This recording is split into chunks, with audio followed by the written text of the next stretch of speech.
Welcome back, y'all, to Childish Grown-Ups, the Childish Grown-Ups show, where we give you your nostalgia fix, talking everything from pop culture to games to merch to TV and, of course, film, which we do every episode. I am one of the hosts here, Maurice Hunter III, but I'm not alone. I'm here with my lovely co-hosts, Ash Bash, Mia G.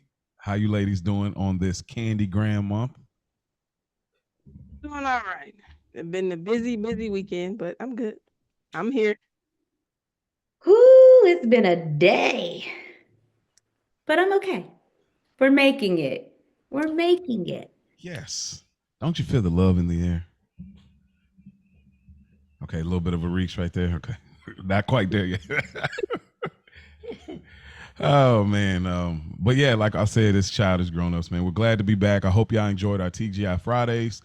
If y'all want to write in some ideas, we're gonna put out more of those episodes, so don't worry. There will be those more television side of the nostalgic, 90s, 2000s. We will do things like that as well. But if y'all got some ideas, hit us up, childishgrownups3@gmail.com or childishgrownups on Instagram. So before we get too far along into the show, of course, we like to acknowledge the Stoop Kids. We didn't get to because we were gone before this comment. Actually, the comment came in on our last episode, the TGI Fridays top 5 sitcom bops. Our guy, who's just an avid supporter that we always appreciate, Public Enemy B says, coming in at 5, Family Matters, 4, Martin, 3, Taina, 2, Fresh Prince, and 1, Keenan and Kel. That's crazy. Martin's really kind of like an instrumental kind of ish, and it's still bangs though, for real. Like I thought about it, but I was like, but bruh, Public Enemy B, get back to us. Did you remember Taina before I brought it up? I want to know the real ones out there that lives rent free in your head. That's what I want to know. So, Keenan and Kel, I think me and his brother, this is a brother with integrity right here. I think great minds think alike. You know what I mean? So, nonetheless, that was fun. I had a great time with you ladies. That was just such a fun Friday to do that. So okay. Shout out to the Stoop Kids. Childish Grown-Ups moments. We had a little bit of time since the last episode, so I'm gonna throw the ball in your court first, Ash. You got a childish grown-up moment? Not really. Nothing that stands out. Just the usual karaoke, of course, jam sessions. Me and Anthony, we had some bowls of cereal and we were looking at the boxes, the back of the Okay. boxes. All right. So that's a little moment. What Small, he what was saw on there? me. This was a honeycombs box. I can't remember. It wasn't even really nothing. It Yeah. wasn't no maze. It wasn't even really giving what it's supposed to give. But Yeah. but he was just copying me. Like I'm over there, I'm standing eating the bowl, and he's mocking me. He looking at what you looking at? Back of the box, man. Yeah, man. Yeah. So yeah, that was a cool little moment. And like I said, me and him do karaoke together all the time. Yeah. Singing your little hearts out. Of course. All right, Mig G, what about you? I have one a Saturday. Me and my girls had a Galentine's Day slumber party. Or Hmm. what it was like to celebrate one of my besties' birthday, which was mid last month, but we were all like super busy. So me and one of my other good girlfriends decided to put something together. So we got a hotel room, we decorated it, we got the little headbands with the little heart antennas. You should And do we that all on had now. fun. What I mean, what's up? What? You didn't throw why'd you throw the joint on? Like, I mean, come on. Production. You could have threw the heart joint on now. We in You know what? I gave them to my daughter when I got. Oh, okay, okay. I got But you. yeah, so we had pizza and candy and drinks. Wow. Other besties is a bartender, so she brought her shaker and all her little Oh, mixes. oh, y'all going crazy. But we had our music and we just acted like a bunch of teenage girls talking about boys, Oh man, having a yeah. party. I'm really jelly for real because it's like that's still so dope. Like, At this big age, I still want to do that. That's why it's like I can't even get my bro. Like, I mean, my bros came to visit me last year, but it's like everybody, all right, bro, good night, man. Like, it's like that's like ain't no staying up like, back in the day or whatever. But so that's dope. You got any other moments other than that? That's up there. That's top tier. That was it. We stayed up till like 3 a.m, just talking and being girls. Being girls. I love it.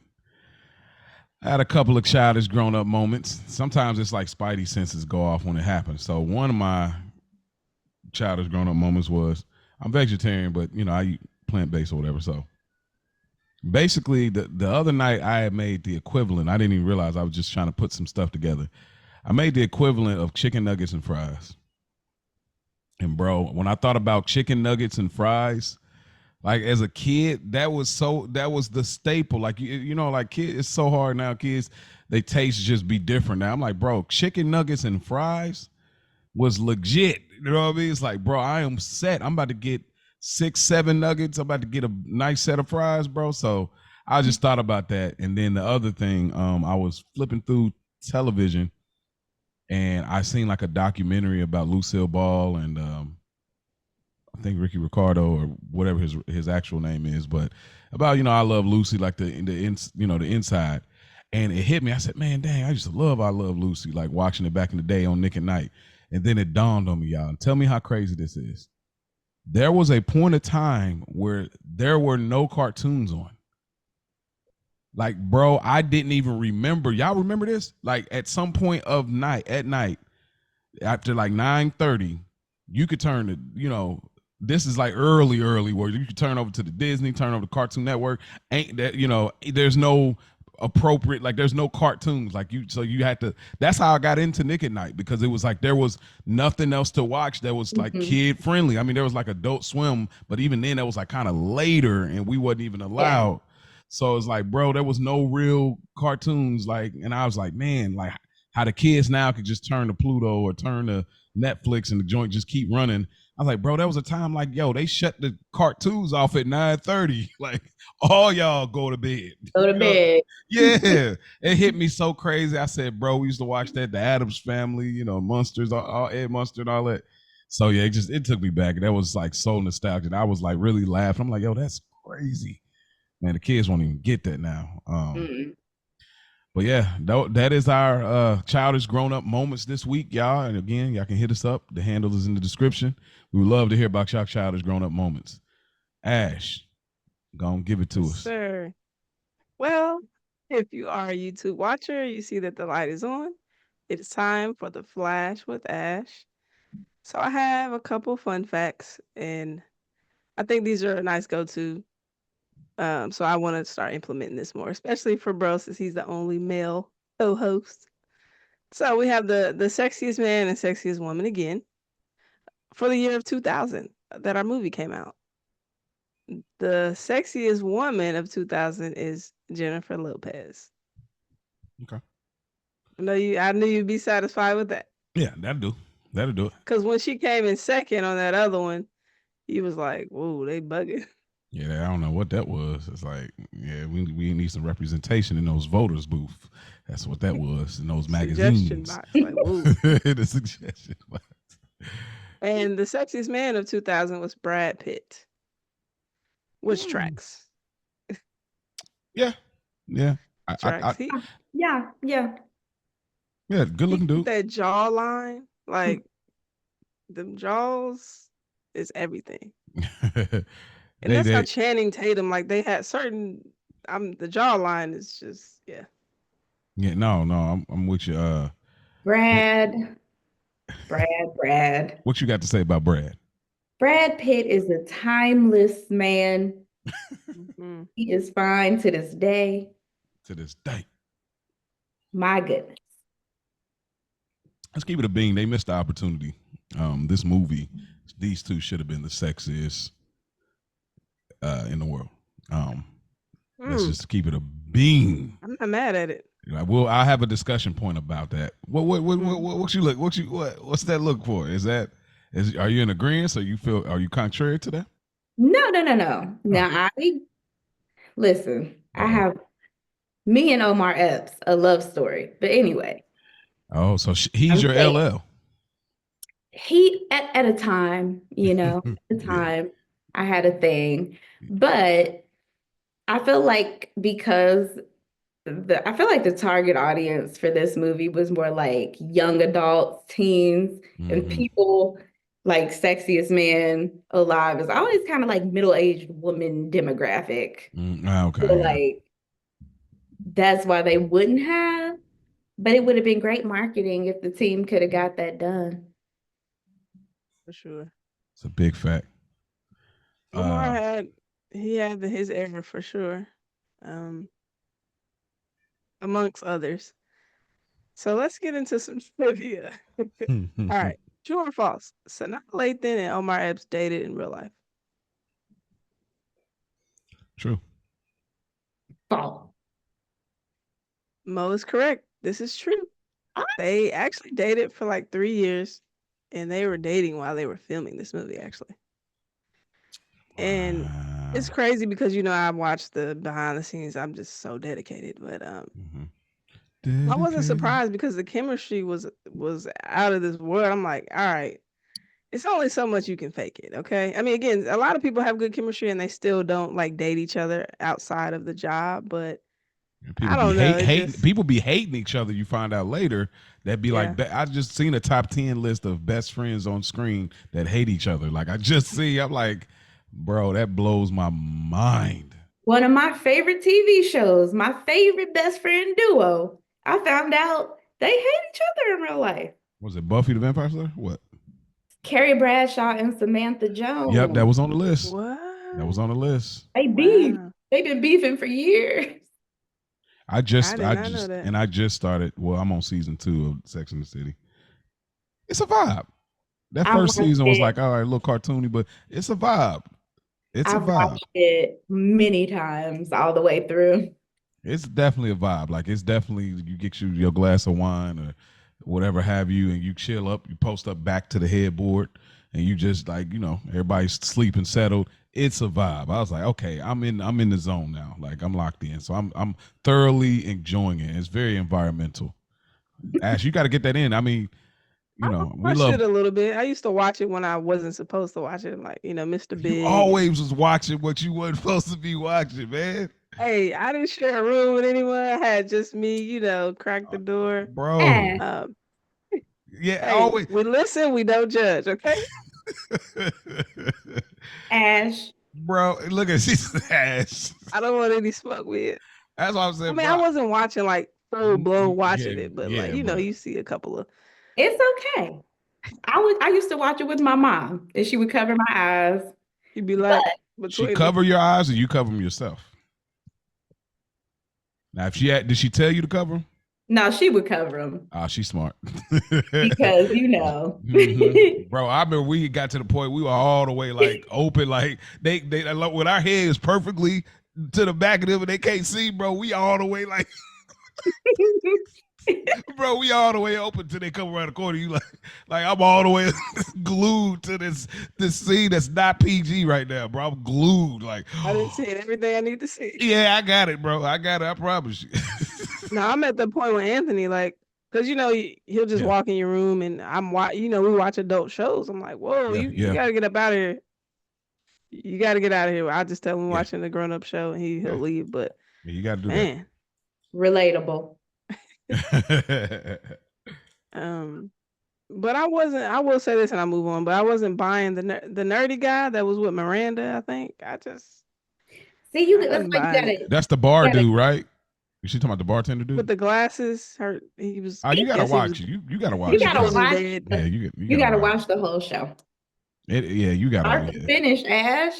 It's worth. I promise you. I believe. I'm only on season 2, but I'm about at the end of it. But I'm watching. I'm like, yeah, this is worth it. Like this is all in that.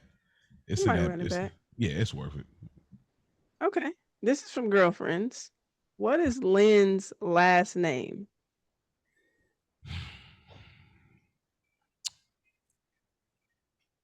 I have no idea. I ain't gonna even front on that one. I have zero idea.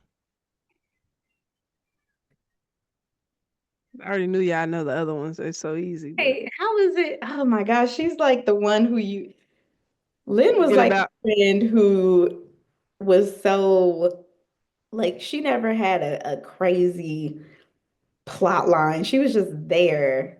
Hmm. I don't think I was ever super invested in Lynn's character. Yeah, it was. It just was harder. It was harder to relate. I think her some of her issues. It wasn't. You come up a particular walk of life, and it's not as relatable. I feel like, but I think they were doing a good job in trying to get that across. They probably explored that a little better in Mixed-ish, I'd imagine. I don't watch the show, but Mm. yeah, Her last name is Searcy. Lynn Seriously, Searcy. nah, never would have got I it. would have never guessed. Never gonna Yeah, get it. nobody. Ever It's gonna always get Tony it. Childs and Joan Clayton. You don't really hear nobody say Maya her name Wilkes. like that. Yep, Maya Maya will. Wilkes. Yeah. William. What's William Dent? Okay. I may have gotten that, maybe. Yeah, I think you probably would have. Okay. Final question. This is from Proud Family. What job does Penny's mother have? Is she a veterinarian, a pediatrician, a dentist, or a stay-at-home mom? I'm gonna say stay at home mom, Steve. Nah, Trudy had a job. Proud Family. Shout out to Okay, Simone. Trudy. Okay, you said a vet, a pediatrician, A dentist. a dentist. Oh, you know what? Shh, I may be rolling towards dentist. Feel like, you know what? I'll have to guess. Was she a vet? I'm going dentist. I'm changing. I'm going dentist. Maybe she was a dentist. I don't know. I feel like I seen a So, laugh bro, go. going dentist, Mia? You going vet or dentist? Or pediatrician.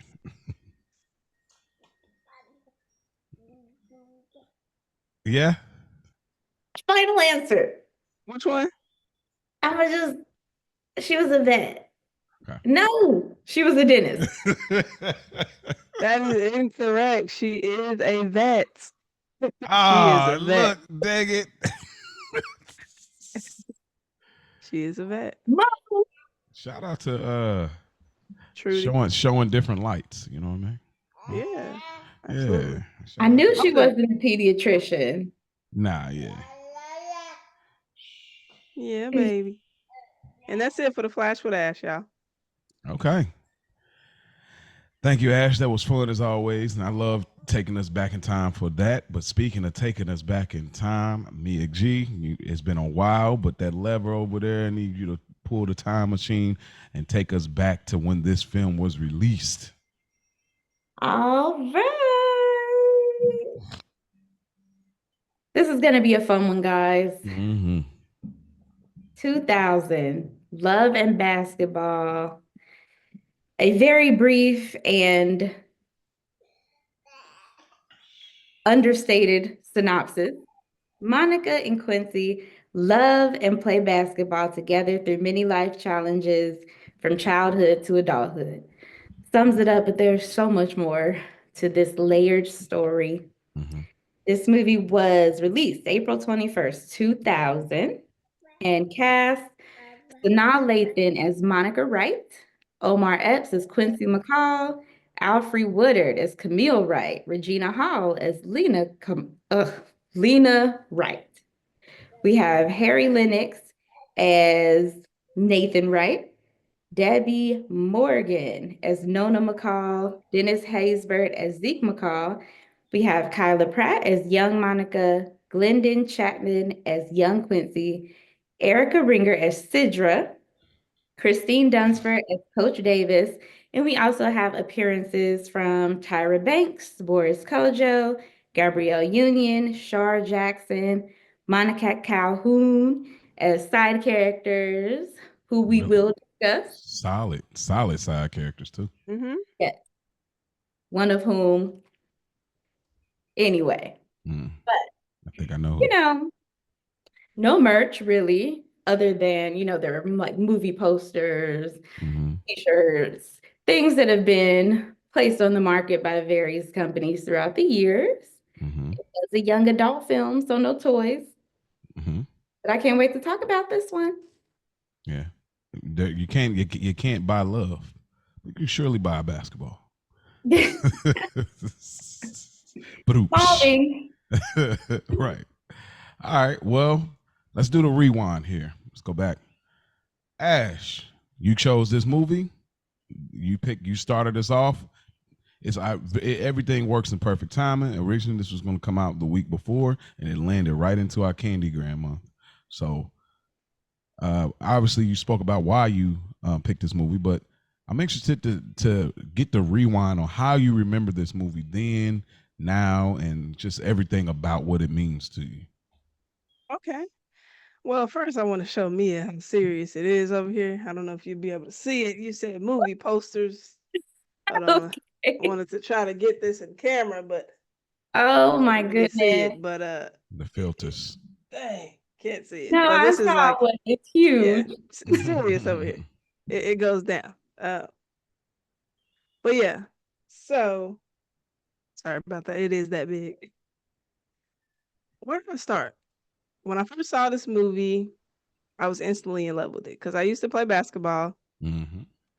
And, who doesn't want to find love? And, you might find just different people through sports. But I was already a Sanaa Lathan fan and Omar fan, but it's a little more personal. So I thought that my life was going to be like this movie in a sense because Bro talked about one of our late friends, Jermichael, on our last episode. He passed away some years ago. Yeah. And he was our neighbor, and he Mhm. played basketball with us as well. Uh-huh. And I wasn't into boys like that at the time, but then one day I just looked at him. I was like, "Bro, your friend is cute," Bro.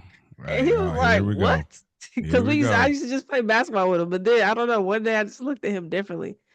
So once I saw this movie, My I'm like, "Oh man!" hormones are raging. So once I saw this movie, I'm like, "Wow, this is like me and Jermichael. Like that, he might be my first love, and Yeah. I might be his." That's so cute So to it me, was though. It it really was is. a real personal. It was a real connection there. But bro, he wasn't going for it. He wouldn't allow us to be together.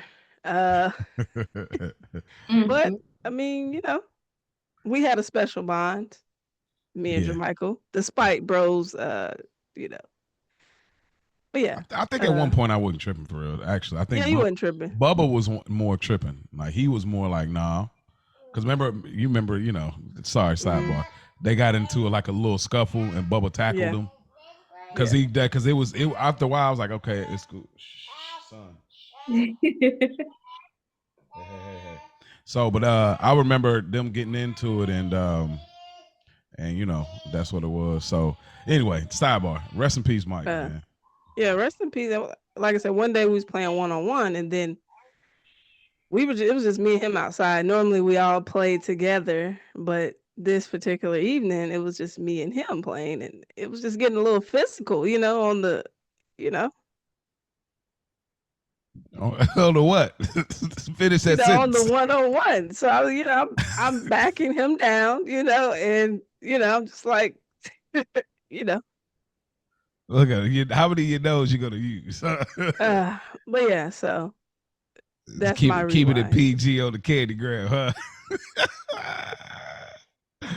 I love it, man. That is so nostalgic. Jesus, oh man. I think I really loved him. Like You for might real. have, bro, because it's like it was just this quiet. You might have really got your Helga Pataki on.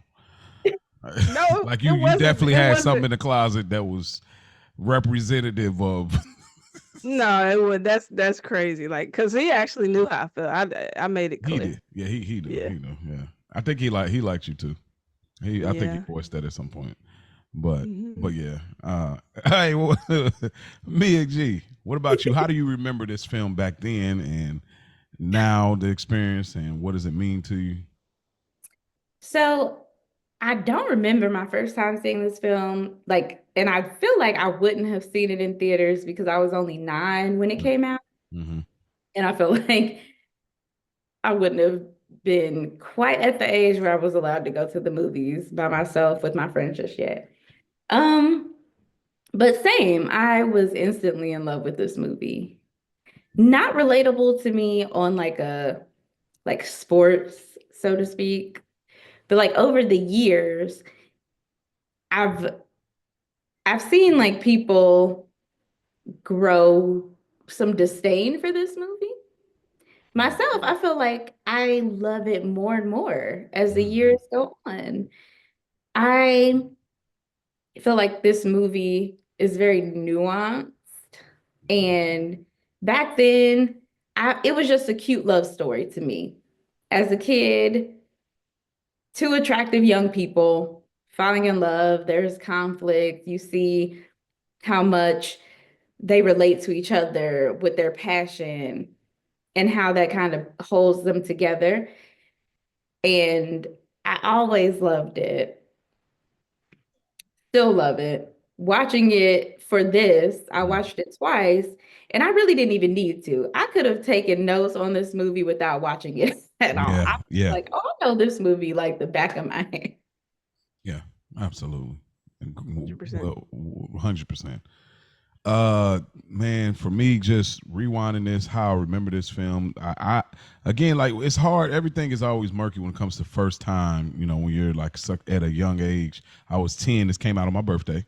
That's what the salute was. So April 21st.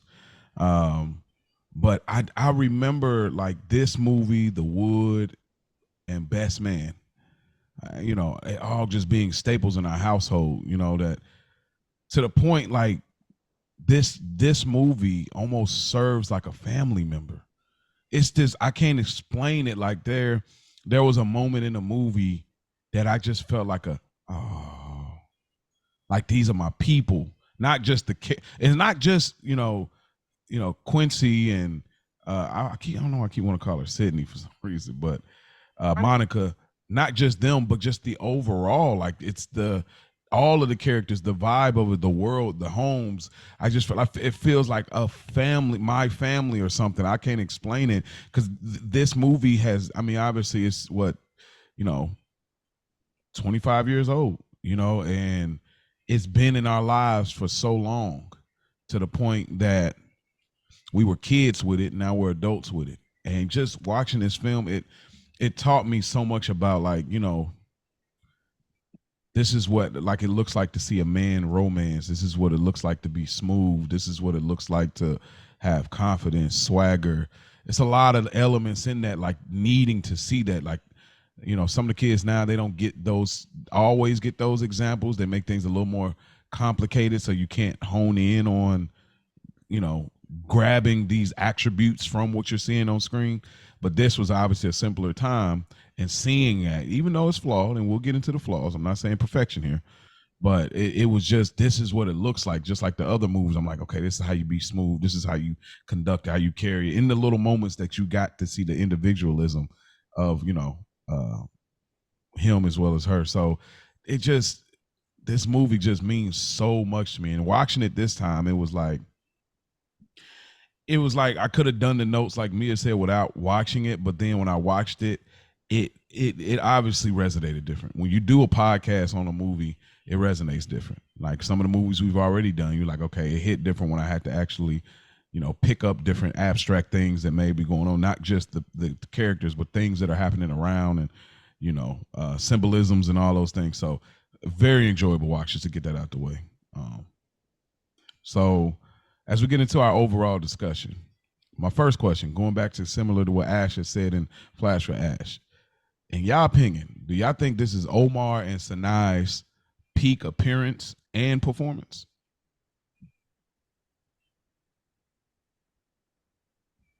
I think for Omar, yes. I don't know, because Sanaa, I mean, I liked her in Brown Sugar as well. I know you didn't, obviously, but I mean, I like her in a lot of things. Peak, I mean, you could say. I think Omar for sure. I'm on the fence with The Sanaa. peak acting or peak appearance, or both with him? Because The Wood, I think peak. I mean, they're both good actors and actresses to me, so that's a tough question for me. Have But they I done a think better appearance. performance than this? That's what I'm saying, peak. Oh, okay. Because if this ain't the peak, there's somewhere else they could have taken it. While you thinking about it, Mia, what would you say as far as a peak appearance and then peak performance? For me, Omar Epps' best work will always be Juice. I really like that. Oh wow. That is such a classic to me, and being that's where I was introduced to him. Hmm. Um, and that's just another movie that I love. But I think this is where like I think he shined through as like a romance star in this movie. Hmm. I don't Of course The Wood is great, but it was more ensemble. And he was the main character, but he wasn't. His younger self was probably more of a main character. Um, Sanaa has had some bangers. I personally love Brown Sugar. Um, I think she was great in it.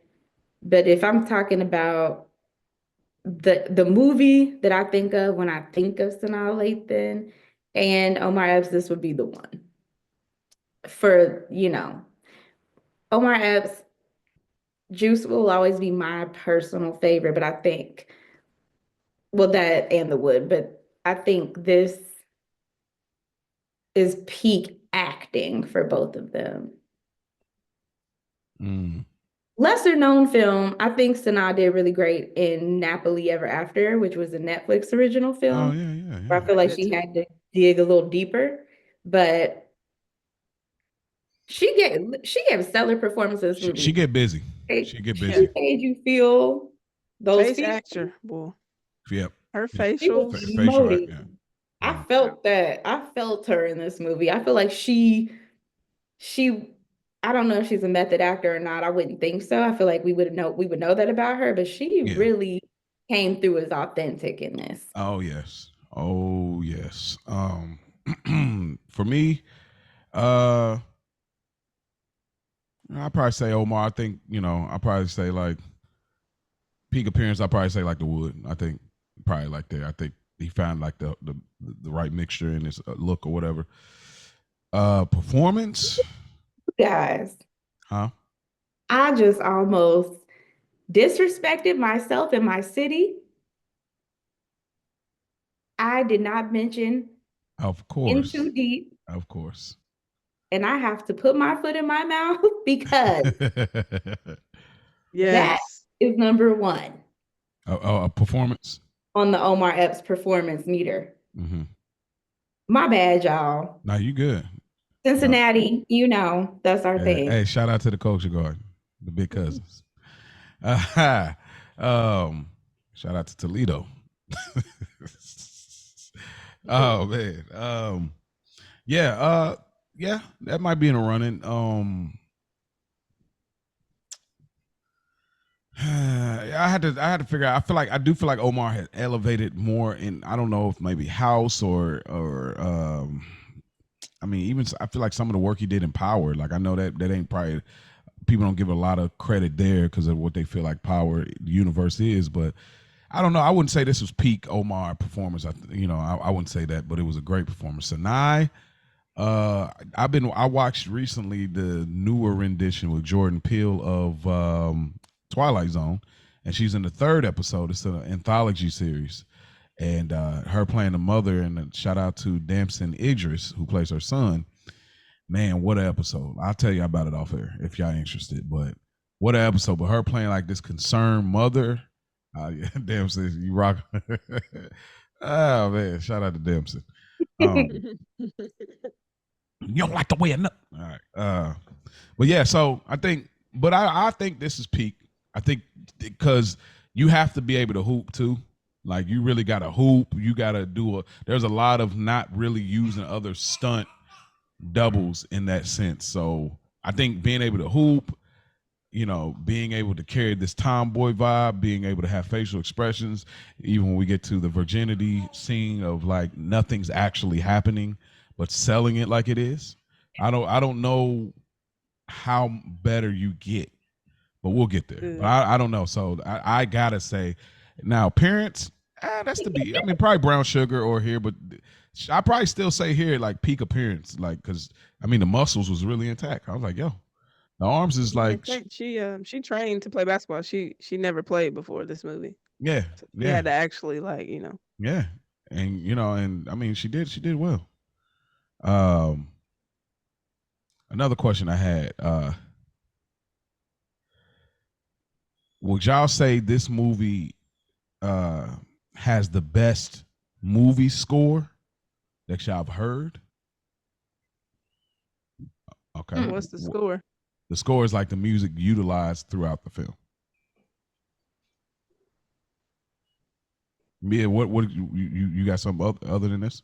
Oh yeah. Like I love this. Don't get me wrong. This is a fire one, but the 90s had the soundtracks on lock between Waiting to Exhale, Boomerang, um, Love Jones had a fire soundtrack. This had a good one. But this is but isn't score different from soundtrack? I think in Waiting to Exhale, a lot of the songs that were in the score were also in the soundtrack. Okay. And Boomerang. You hear, yeah. Yeah, Boomerang. I do think this had a fire score, but I would have to go with Waiting to Exhale is my favorite. Okay. Yeah, maybe even New Jack City, but New Jack, yeah. New Jack. I literally think of the opening scene. That's what, as soon as you said it, just right there. Ash, what would you say? I think I would say so. This movie. Okay. It's just a plethora. Like it was overwhelmingly good. Yeah, they didn't miss. They didn't miss ever. Yeah. That's what blew me. I said every one time, yeah, not one. I'm like, it's crazy. I was struggling. Like if one of my favorite songs of all time wasn't in this movie, I'd have been struggling too. But I do think what they did great in this movie was picking the perfect song for every scene. A lot of the movies, you just hear the music in the background, but this one, the song just really captured the feel, the vibe of the moment that it was playing. Yes, indeed. I totally agree. And that's what got me is like these moments when you score a film this well to the point that you associate the scene with the song. What level? Come on, like you hear the song, we know obviously Maxwell. You can't listen to the song without the scene in your head.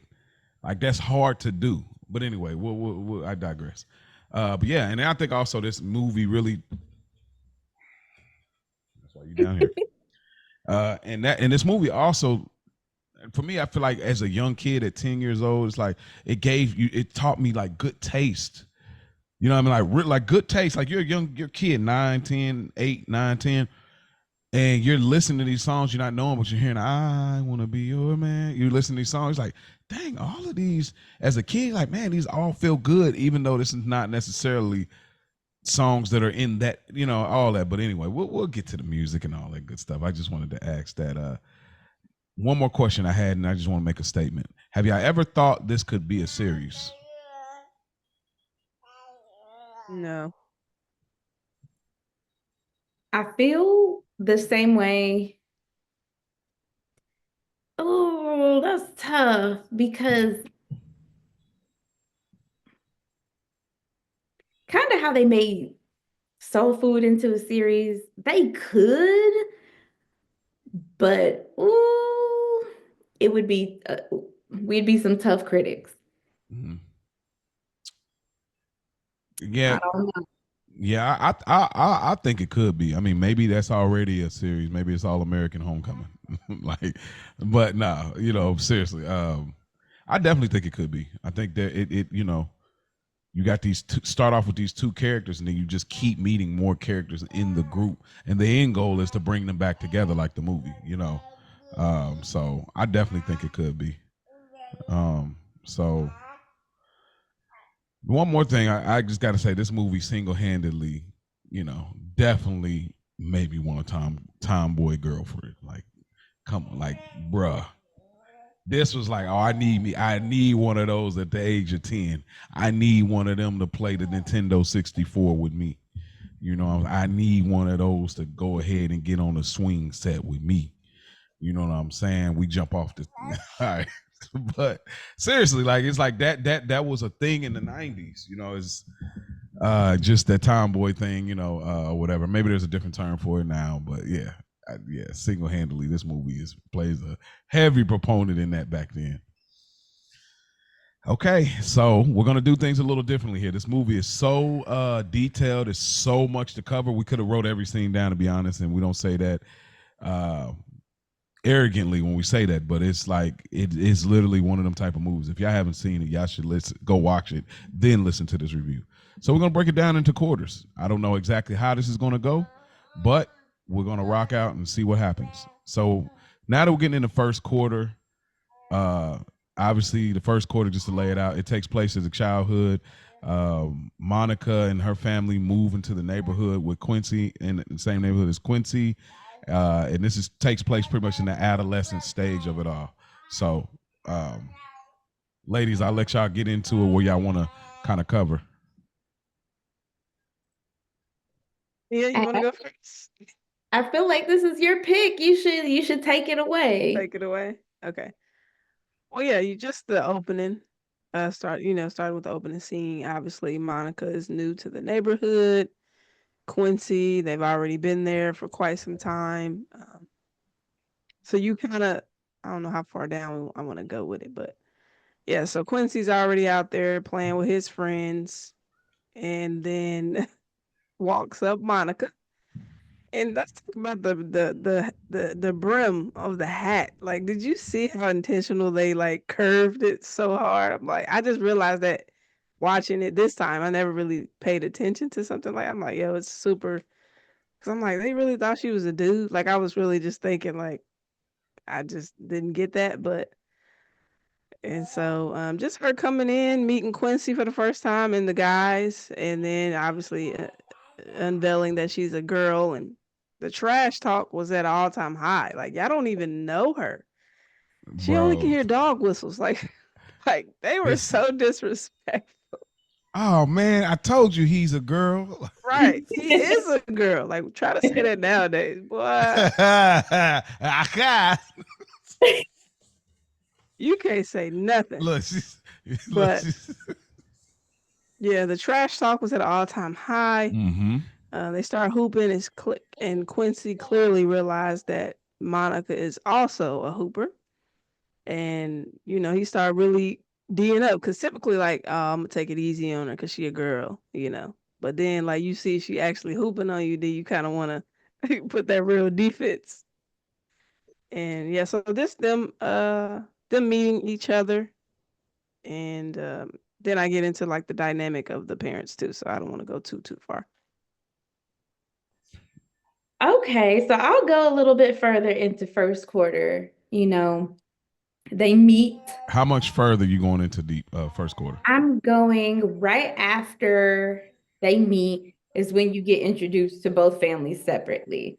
And you see the dynamic of Quincy's household, how he reveres his father. He looks up to his father. His father is his hero. His mom is beautiful. They look very happy. They look very in love. But you also instantly get a little sense of tension around Zeke's job and how much time he spends away from the home. And you can see that might come back as, into play later on. You see Monica's family, and her mom is very prim, prissy homemaker. Dad is suit and tie. They're very straight-laced people, and she doesn't quite fit in. You can see that there's a bit of disdain between her and her mom. Her mom doesn't understand her. Why are you acting like a little boy? And that is where I think when they get into the scenes going forward in first quarter, just this small little piece of time you see them as children, you can see he's going to be somebody that she clings to because he may be able to understand her in a way that her family doesn't, because he understands her passion. Yeah, it's interesting. I did want to chime in a little bit on the game. Just like the fact of this was so, I mean, obviously supposed to take place earlier than the 90s, but it just, to me, obviously it felt so 90s on how kids were connected with other kids, like in the neighborhood, and then just like, like of course the dissing and stuff. But like as I'm older and I watch, I say, bro, he pushed her down, and it for real could be like it could have been a stone there, bro. Like it just never resonated when I was younger seeing that. So I just wanted to chime in there, and yeah, and I think I got like Monica getting her hair done. So, but yeah, y'all go ahead. Just a quick touch on what Mia had said about the relationship of the two parents. Yeah, it was like um, Nona and Zeke were more flirty and fresh, and like she said, Nathan and Camille was just, even with her like saying, "Oh well," I'm at the part that bro said, because I was gonna say where Lena's doing her hair, and then the mom's in there. I found a dress, and she's like, "Dude, I do not want to wear a dress." Clearly, again, the disconnect. Like you don't know me. Like that's not my thing. Um, but you're gonna force me to wear it anyway. But yeah, and then Nathan comes in, he's like, "Which shirt?" And she's like, I think the pinstripe," and then even gave a reason why she said go with that one. And he's still like, "You want to iron them both just in case." So just again, that dynamic of like, she's so caught up on being like the stay-at-home mom, and and she just had said she was exhausted to the daughters, and she didn't say anything to her husband. She just iron them both just in case. That's a phrase we still often use. Like we still Yeah, use that it's to this day. like, You want to iron them both just in case. it's funny. I was talking to my husband. I said, "You know what I would have said if you said that to me." I just like, of course, this different time, but I'm like, he like, you would have been like, "Hell nah." Now I ain't ironing neither one, but Yeah, again, that was during that time, and I'm you're a different stupid. person. But I ain't ironed either, but yeah, Better throw it in the dryer, throw over the one of truck. these. hang them up. Now it would have been like, all right, now you gonna either wear this one or you gonna wear that one. I'm not ironing both. Now pick one. That's what it been real quick. Like, oh, okay. Well, yeah, babe. Let me get that one right there. The pinstripe you said. Like, bro, it's gonna be real quick. All right. But you see the excitement once, well, not even the excitement, but the internal excitement once Camille tells Monica that Quincy's going to be going to school with her. And then she's telling her sister to make sure her hair looks nice. And like you said, you can already see that she's going to attach to him. Like, you're new to this whole neighborhood and this school you're going to. So now you have this one person that does what you love to do. And now you're going to go to school together. So you're already, you know, starting to attach. Mm. Did you have the scene before that, Mia, with them like the Yeah, cake that's and what I wanted okay. to talk about. Yeah. Seeing the dynamic between them after the game, when he comes over, him and his mom come over with the cake, and the fake and bake. Mm-hmm. And you see he's intrigued by her because he's like, "Oh, you do act different." And she's just, she's always been a little hot-headed, little fire, but I don't care. Smart. Yeah. She's I don't running care. off magic stats from middle school, and they're competing with little karate kick, and it's very authentic to Mm-hmm. child stuff that you Mm-hmm. compete on. Just little stupid, silly stuff. Yeah. I could kick my leg up higher than you. I bet you can't touch the ceiling. I bet you can't touch, just Yeah. getting to know each other in that way, to when he goes to bed and has a very different reaction than I would have to my hearing my parents in the other room Facts. getting down. But he goes to his window and he looks across at her window, and you can already see that there's something there. There's an intrigue. Mm-hmm. The windows are an essential symbolism to the Mhm. movie.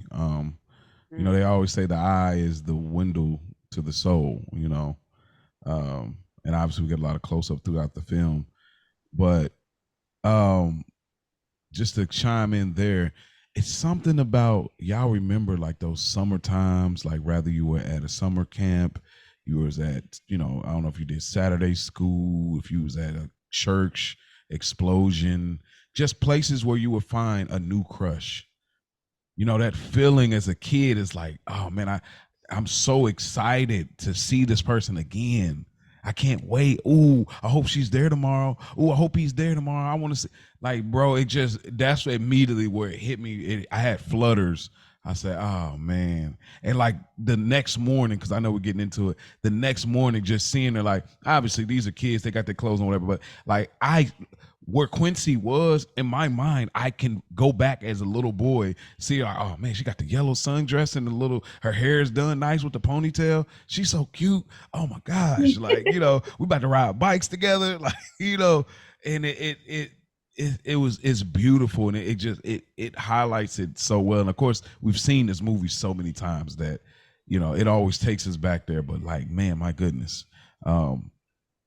Yeah, it's just the innocence I look at, you know, the innocence of dating or being together or whatever you want to call it at the adolescent age of 10, 9, 10. But again, when we get into that, their ideas are very different. Mhm. Just like Mia said on the earlier scene, she's like, wow, you are different. Like their idea of things are really different. And that is a through line throughout the film. But they get right to it, like how innocent it is. It's like, hey, you know, you want to be my girl? Okay, you know. So it's that simple. Like, okay, all right, well, you know, everything is going all good. She's with it. She's like, all right, cool. You know, take me to school. We can ride together. When I get mad, I can get you flowers. I don't like flowers. I can get you some Twinkies. Like, oh, okay, cool. It's like, well, I think we should kiss now. Like that is Moving so. fast. And think about this: we have kids. We would be like, "What are you doing?" Yeah. Like you see Anthony kissing a girl like for 5 seconds. You be looking like, "Boy, what?" Mia, could you imagine like you went around the corner and you seen that? You be like, "Girl," like. So it's Yeah. funny, but that's the stuff we used to do. We definitely used to do that. Like, let's kiss for 5 seconds. You know, like, Who let's used go to do around, that? bruh. Don't play. Don't act brand new. I don't Um, know. I don't know what you're talking about. Oh, not, oh no, not not this, I. not this precious angel that I was. I didn't Oh, have my first peck until I was in the 10th grade. Stop lying. I did. I'm for real. Peck, 10th grade. Wow. Mama We was C. holding No, hands I'm just around playing. these parts. Hugging and holding hands was all you would get from me till Oh, wow, it makes That's sense. good though. That's That's beautiful. that is. I wish I could say the same. That's inspiring. I was yeah,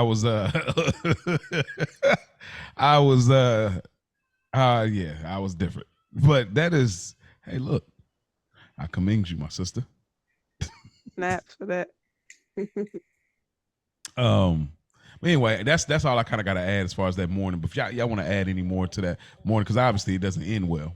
So Yeah, I mean, you kind of touched on it, but I mean, she comes out with her dress. He's all, googly eyed. And then you just were listening to your parents last night. You kind of was like into it, which is weird. But so mm. now you're like, internally, he's like, I got to get me a girl. And why not her? She likes to play ball just like me. She's the neighbor, easy access as far as like being able to connect. Let's be clear. And you want her to ride on your bike, and she don't want to do it. So that was a short relationship. It's like, because this is what you think, all men do. Again, he's idolizing his father, and he's probably, my dad always drive my mom. So, what I mean? So it's just like he trying to do everything that his father's doing, and she's not with it. She has her own personality. She has her own likes and things that she wants to do, and she want to ride her own bike. And So, do you think, I'm sorry, Ash, go ahead. but To your point, do you think that a part of it is she is just really determined not to be anything like her mom? She wants to be independent because she sees her That's mom exactly what I was about to get at. Mm, subservient. Like she's like, yeah, no. that is a good point. Probably so. Um, but you start. I mean, they're young too, but also you don't want to start early on. Like, I'm just gonna concede to everything you want me to do, just because that's what you think that men and women or girl and boy dynamic should be. Like, no. But yeah. Yeah, no, yeah, that Mia, you nailed it. That's exactly what you know. Of course, I didn't get to say much about it, but like, of course, yeah, talk about how Quincy looks at his dad, but like, pivotal is like, you know, a man should never say can't, because he had said, you know, man, I can't do this shit. You know, as a kid, obviously, and then you thinking that, oh, he's gonna correct him for saying a curse word, but he says, what I tell you, can't should never be in a man's vocabulary. And then she's like, Zeke, oh yeah, and don't say shit. You know, so you know that kind of thing. But you know, you really get the idea of who that what their dynamic is. So I did not want to go past without highlighting that, because that is a central through line for the story of this. But Mia G, you got anything else in this quarter one? No, I'm ready for quarter two. Ash, you got anything else for quarter one? Do not. Uh, Again, I think one thing I will say about these two is they treat Monica like she's the only one with like a temper or a hothead. But really, when you look at Quincy as a little boy, he was equally had a hothead too. Well, get away! I don't want you to ride with me anyway, you stupid dog. Like you pushed her at the game, even though she pushed you first, but you took it way to a whole nother level. And then you do this here, you knock her off her bike. Like, bro, like you got real issues too. And that consistency of his character comes out in quarter two, three, and four. So yeah, I just wanted to highlight that. But Mia G, go ahead, give it to us. We now in quarter two. To your point, something she says in quarter two is basically exactly that, you know. But getting into quarter two, now they're in high school. You see both very much grown up to still love the game. You see there's a silent support between them, just like an understanding. He goes to her games, she goes to his. And I do know because my little sisters are athletes. My baby sister's a high school athlete. My other little sisters they play volleyball, but you do see a lot of the times the boy athletes will go to the girls' games and vice versa. But you see there's a respect for each other and a silent little reverence for, you know, he admires how she plays, she admires how he plays, and it's something in the way that they look at each other that is very understated, but it's very authentic. You can see when she's playing, he's really watching her.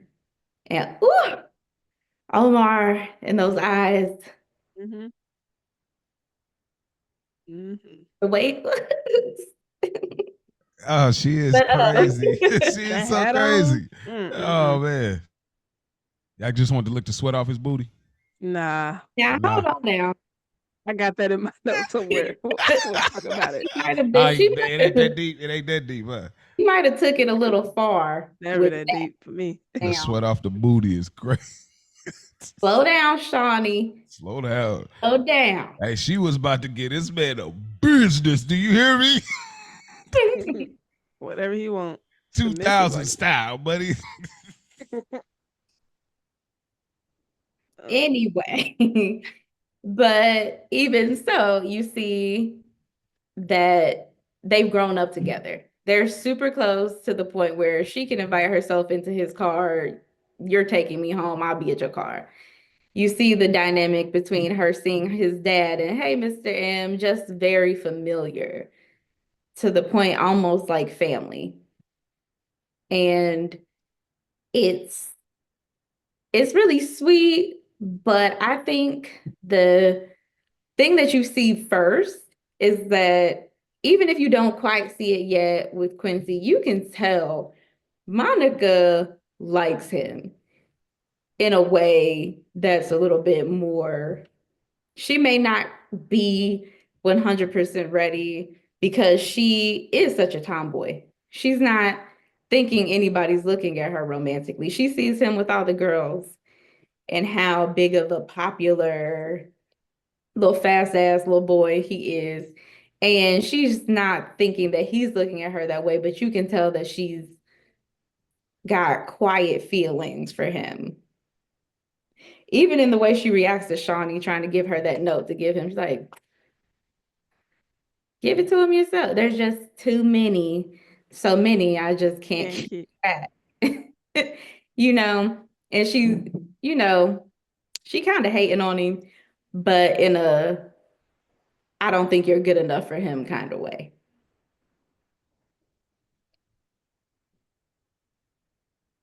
Ash? Yes. I mean, you pretty much nailed it. Our notes are very similar. I really highlighted the support factor of them being at each other's games, and just the little things like her number was 32, like Magic. Quincy had on a Clippers hat. You know, his dad played for the Clippers, so just little things like that. And her sportsmanship was not good. Okay, I was gonna ask y'all, do y'all think that that was a technical foul? Would you agree? No, it wasn't no technical foul, I bro. didn't think so either. She had a very good point. She's like, when she said it later, she was like, a dude gets doing that in the game. Y'all call it passion, and y'all slap him on the ass. When I get to doing it, y'all say I should act like a lady. I get told to calm down. Like, it's like, bro, no. I was trying to be passionate. I was trying to be in the game. Like, that's what people do. Like, yeah, I'm getting in your head right now. Like, yeah, watching me. I was like, nah, they definitely handled Monica totally different. Like, as far as, and she was on point. But anyway, I don't want to step on what you was about to say. But no, yeah, I had that down because I didn't think it was either. Again, you know, I blocked your shot, and you know, just letting you know what it is. What's up? I didn't see, like, I didn't touch her. I didn't, you know, you didn't cuss her out or nothing. But then once she obviously got fouled, and you saw Quincy dip out, so yeah, he definitely came just to watch her play. Where else are we at? And then I have the next scene where they're Monica's back at home at the dinner table, and Camille is focused on how she was acting, and her dad Nathan was more so focused on, I mean, you know, she's expressing herself more to her dad about it because obviously he knows that she's very passionate about it since a young girl, and her mom just never really showed interest in that part of her life.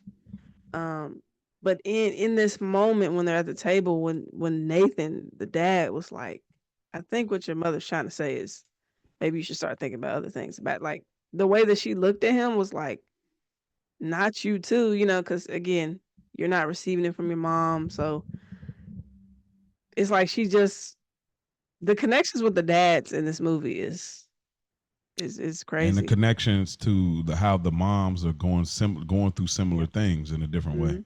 I didn't get to mention that earlier, but yeah, go ahead. Yeah, just you know, she just gave him that look. Like you said, this is things that I probably never paid attention to, just watching it and growing up. But it was almost like a heartbreak, you know. And I've experienced things with my dad where it's like, you know, you feel crushed about certain things. Like, no, not you're giving up too. So that part there, and then I mean, you know, you good. I did want to say something before though. As far as the game goes, obviously it's funny. Quincy's basketball game is just obviously more live, which is kind of, you know, how it was in school. You know, like you'll watch the chicks hoop, and there'd be some exceptional girls that can get down on the court. Or people in the bleachers. Yeah, but when the guys came, you know, it was showtime. You know, and then I just want to talk about, like, bro, how the cheerleaders, how much sass was that, bro? Yo mama, what? Yo mama, like, put so much attitude on it. Like she threw that hand on it. Yeah, bro. I'm like, golly, M.A. Like, they was, bruh. Yeah, that's crazy. Because you hit them with that generic UGLY. And the team that hit you with yo mama, ask me how you got that way, is diabolical, dude. No, it is. Like, y'all actually practiced that. Like, who came up with bro, that? like, these are how did you know? cheerleader diss records. Exactly. These are How you know they was rebuttals. gonna say that? You had the rebuttal. Yeah, Well, that's crazy. well, they're in Compton, right? Oh Which yeah. is a question I got later. Also, was why I got the colors I got on now because of quarter two. I got the blue and yellow, the quarter two of the movie. Mhm. But yeah, Shawnee Easton, of course. I mean, Gabrielle Union's at peak, fine, beautiful, whatever you want to, whatever have you. So yeah, I guess until Mia you get back in here, we'll just keep moving through and she'll chime in where she fit in. The parents fussing as an Yep. adult. Hold on, let me check. But I wanted to add one more thing on that Yeah, go quarter ahead. two. But yeah, so like Mia had said, when Gabby was like, just tell me who's been checking. You know, she trying to like, you live next door, girl. Like, you should know who he checking for. But Mhm. also, it's like, why do you think that I know everything he's doing? Just because he's across the yard doesn't mean I'm like all in his, video. Mhm. But when she did say she wanna, she said your hair is really cute like that. A dang ponytail, like, yo, you're wilding. But when she did say she wanted to lick the sweat off his booty, which was crazy work, never Mhm. ever. But Mhm. then it's like Monica started looking at it like, that's kind of nice. But yeah, I just wanted to add Yeah. that. Now, yeah. Do you know you kind of because you kind of assimilate like kind of a Mhm. little bit of a sexual thought that wasn't there before because Yeah. you already thought like, okay, this is my friend, this is my neighbor. You know, we close. I think he cute, but it's whatever between us. But that's like kind of movie like you kind of assimilate that. Oh wow, he is really attractive. Now Mhm. Quincy has his own moment like this in quarter two. Yeah. Nobody put that in his head, but Right. he had this his own moment was like, oh, wait a minute, this ain't just homegirl, this ain't just so uh yeah. So do you got anything me? I got like going into the parents fussing. We're getting. Oh well, I mean, is this what? Oh, that's one thing I'll say, and we can. I mean, I'm actually you might have something like so. I'll throw it in your court. But them after the game, him and his dad talking. He wants Quincy to go to Princeton. Real interesting little subtle thing. He wants him to get his education. Obviously, there's a callback to what he was trying to get established. I think I got 4 good years left in the NBA. In quarter one, and then obviously there's a later scene where he's talking about my bullshit job or whatever. But like I think that shows that Zeke McCall he didn't get his education fully, and this is why he has a bullshit job. After the NBA, and I think that's why he was emphasizing Princeton. He even later in the scene when we get a moment, that's why he's doing. He's like, son, I'm trying to keep you from being like this because you could do all that hooping, but what it's going to lead you to when it's all said and done, you know what I mean? It's just like some of our, our people to serve this country, some of our veterans. It's like they'll do all those wonderful things to protect us, but then this country, you come back home and this country ain't got nothing for you because you ain't got the proper education. So just an real interesting little subtle thing about the Princeton thing or whatever. And then, of course, the little father dad, he's like, man, I'm at the school you or whatever. He's like, man, you better watch out for that back. I'm the only reason my back like that because I got to bend down to guard you. That was just adorable. Adorable. Who don't want to see that? In the movie Father and Son, like they really set it up proper. So Mia, what do you got after the 2 games of Monica and Quincy? So then you see like after you see how he hangs on his dad's every word. He never questions his father about anything because even when he tells him he's got a late meeting and he goes home, Mm-hmm. the next thing you see, he's got the little girl in the house and or he had the girl in the house and mom finds her earring. Mm-hmm. And he comes in and she's like, "What is this? That's your earring." Like, boy, don't play with me. I know what my earrings look like. If This I ain't had a none of my cutie earrings. like you up in here, my mama would beat the black off me. That's a A lot That's lot. a of lot of beating. beating. Hey, listen, talk to me nice. But I wish I could get that off with somebody. yeah, that'd be a fire bar right there. That was a fire. That's a lot of beating. Yeah, Drive off. and she did her part. She did her part. But no, and then Nona is telling Quincy these girls see you and they see dollar signs. Mm-hmm. They see where you have the potential to go. And you got to be careful out here, son. Yeah. Which, we know she knows Mm-hmm. of her own personal experience. Not saying that she trapped Zeke, but Mm-hmm. she know what's up. But then Quincy tells her that his dad is working late, and it cuts instantly. Great editing to her telling him, at 2:00 in the morning, like, what kind of meeting did you have at this hour of the night? Hey, the editing, that was at 1:00 in the morning. Impeccable editing. Mm-hmm. Yeah. Because it cut right to it. Like, hold up. And that fight was, you could tell that wasn't a new thing. That was something that's been going on. Mm-hmm. And she slips up, talk about his bullshit scouting job.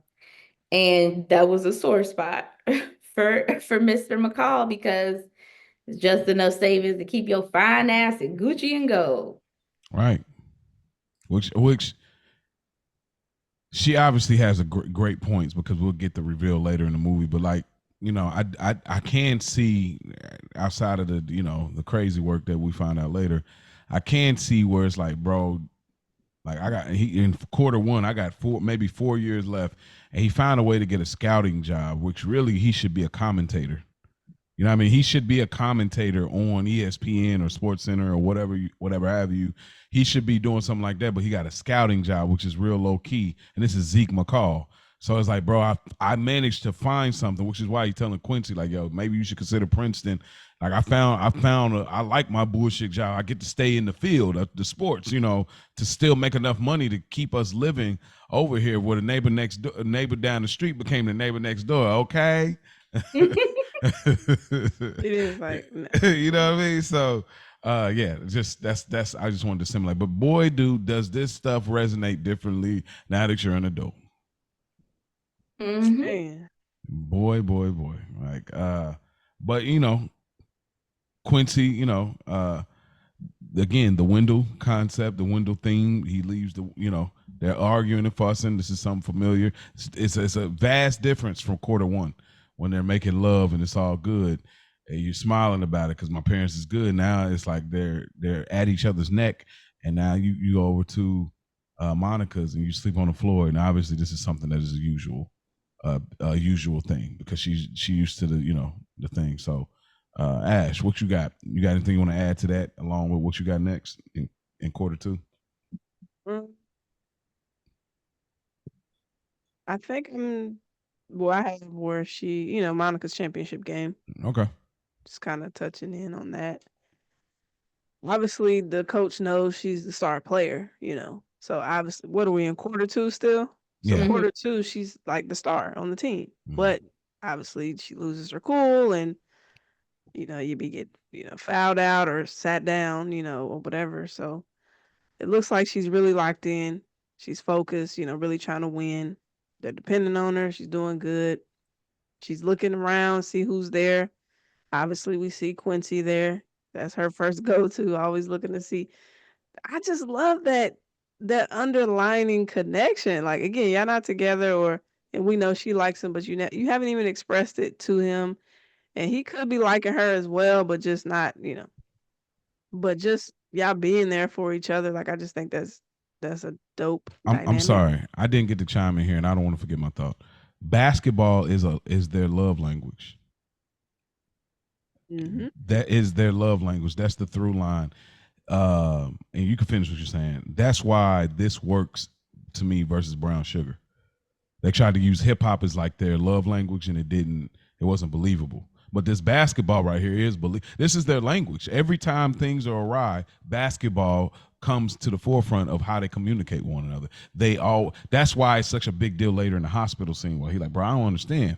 Like, because that's their love language. Anyway, but I just want to say that before I forget, so I can bring that back up. Bro, the hip hop was their language, man. You just won't let it. You just won't let it lie. Tay Diggs, get out of here. It wasn't like he was I mean, I can believe he was suited and booted, and no, bro just doesn't believe it on either side. No, these are not the She, two actors you get for that, bro. I'm cool with it. Like you give them something else that they bond over, maybe jazz. Why? Come on, Mo. Right? Like Come on, man. knock it off. Like you're not into hip hop. Like I don't Why believe not? you.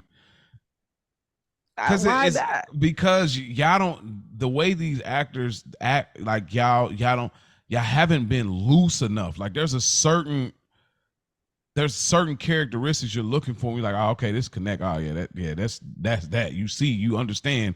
But it's like these two particularly, the way their acting style and the roles that they've gotten, it just doesn't track for me. Like if you had Omar in the Tay spot, and then you had I can understand Tay's spot, but I'm cool with Sonata. So now I mean, it was cool, but it if it was more like, oh, I was just into you, not hip hop, you know what I mean? Then it's like, cool. I don't believe you. It's like, even as a exec, like, oh yeah, girl, that's like Queen Latifah. She should have been like you know what I mean? Like that'd been perfect. Like, okay, Queen Latifah, yeah, that to me, but I don't believe y'all, bro. I loved Queen Latifah's role as a stand-up, but absolutely. Yeah, I just don't believe. Agree to y'all. disagree. Yeah, don't. I'm gonna tell y'all right now. Y'all bring that movie up, I'm gonna run it through the ringer. So don't even worry about it, because I'm glad it's Black excellence, but it's just yeah. Well, it'd be good for content. Oh yeah, no doubt. We still will talk about it at some point. I'm just letting y'all know what my stance is right now. But yeah. But yeah, I didn't have too much on the championship game. Obviously, she missed that shot that was important. She was very emotional about it. It's okay, Ma. Got her sister Lena out there, just trying to stay motivated. Fast forward to her getting ready for the dance. That's where I'm at. Where? Well, hold on. Did y'all cry? No. Did you? I ain't gonna lie. I kind of got a little. I kind of got a little. It kind of moved me a little bit because. I have a scene though in this movie, like this time around, that did kind of choke me up. Okay, I can't wait. I just want to chime in because since you're moving to the next thing, bro. Like, because it was like she was doing everything like watch left. We know watch left. We always, quote that. But like once she got up and she missed the shot and she had to foul, and it's like, well, she went back to the seat and like she tried to do everything right, not get an attitude, not get a technical foul, and she gets back and she tries to hold it together, bro. And this senior in high school becomes like a little girl in that moment, and she puts the embarrassment of it all, putting her face in the jersey, and then looking at Quincy, and Quincy like even looks sad, like, I don't even know how to take this right now. I'm so sad for, but I'm just gonna roll out. You know what I mean? Because ain't no words. Because he understand, again, basketball's they love language, so he understands what that is. Like, ain't nothing I can say right now. She just need this moment. And it's like you said, it's okay, Monica. It's okay, Mon. And it's like, bruh, that hurt. Like, so it kind of hit me. I was like, hold up. We got to lift the head up. I was like, hold up. That's all I caught myself. But I just wanted to chime in there because I didn't want to miss that moment. But go ahead, you talking about the getting ready for the dance. Oh yeah, getting ready for the dance. Lena's hooking her up. So I guess none of us talked about where Lena set her up with the guy, but yeah, she's getting ready for the dance. Mom's comes in, and she's in awe, like, oh my god, like she's looking girly and like makeup on or whatever. That was just a moment that she appreciated, and Monica's all like, it was funny though, because in that moment she gave me little girl vibes, Monica. Like she was like trying to wonder what her mom was gonna say, like, and then of course, go get your grandmother's pearls, bring the pearls out.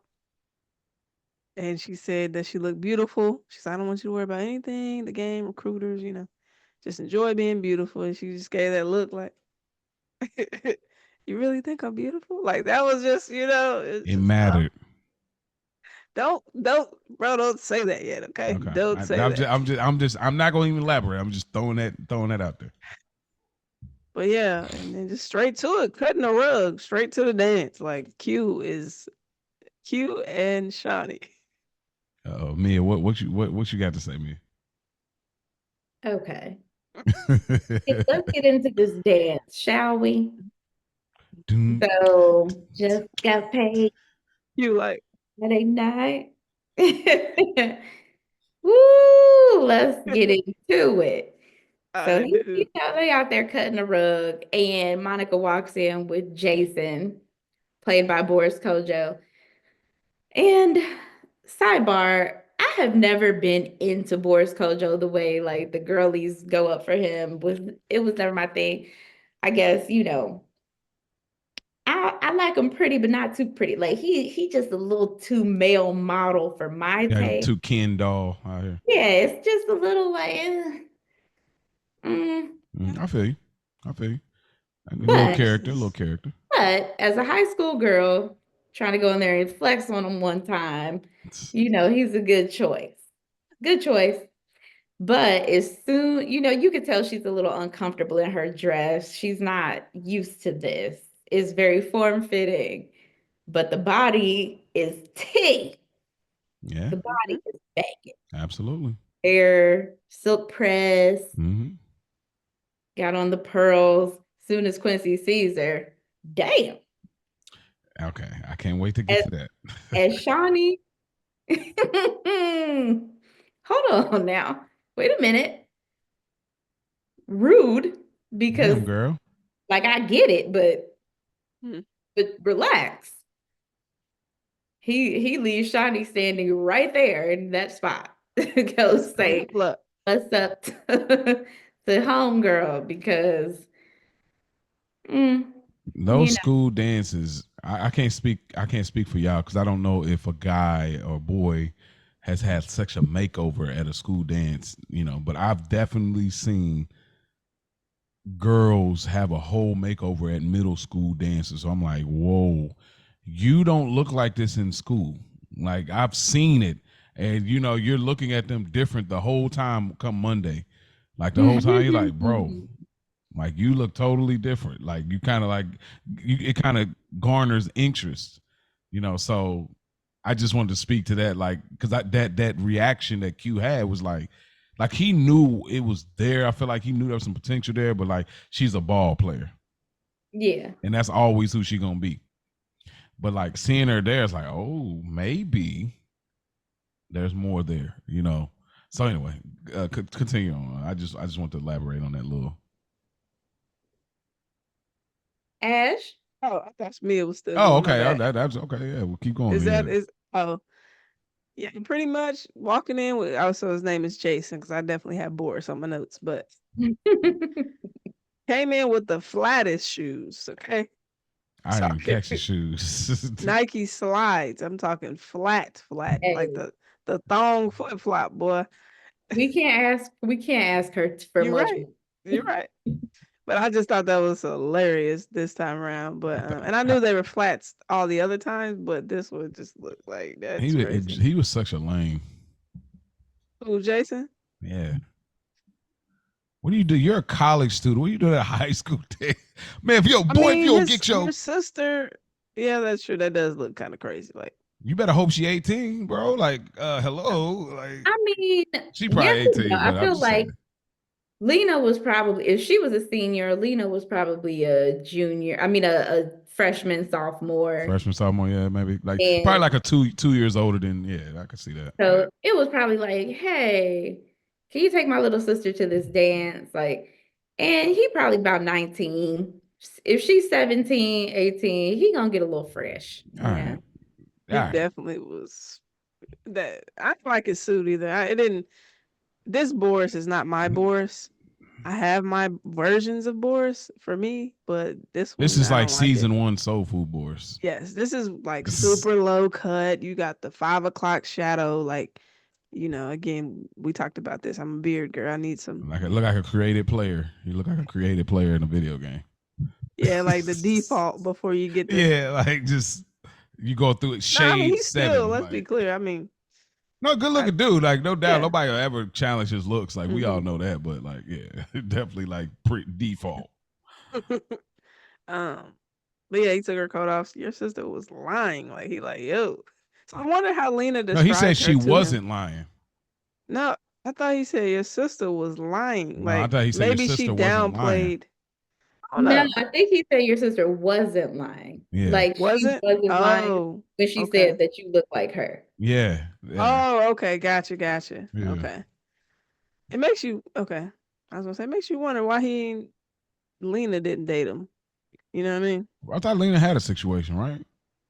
Did she?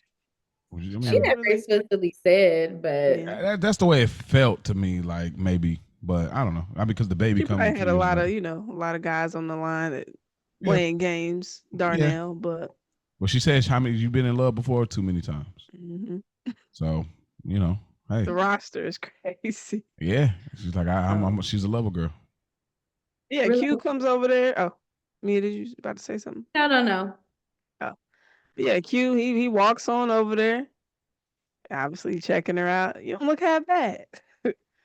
And then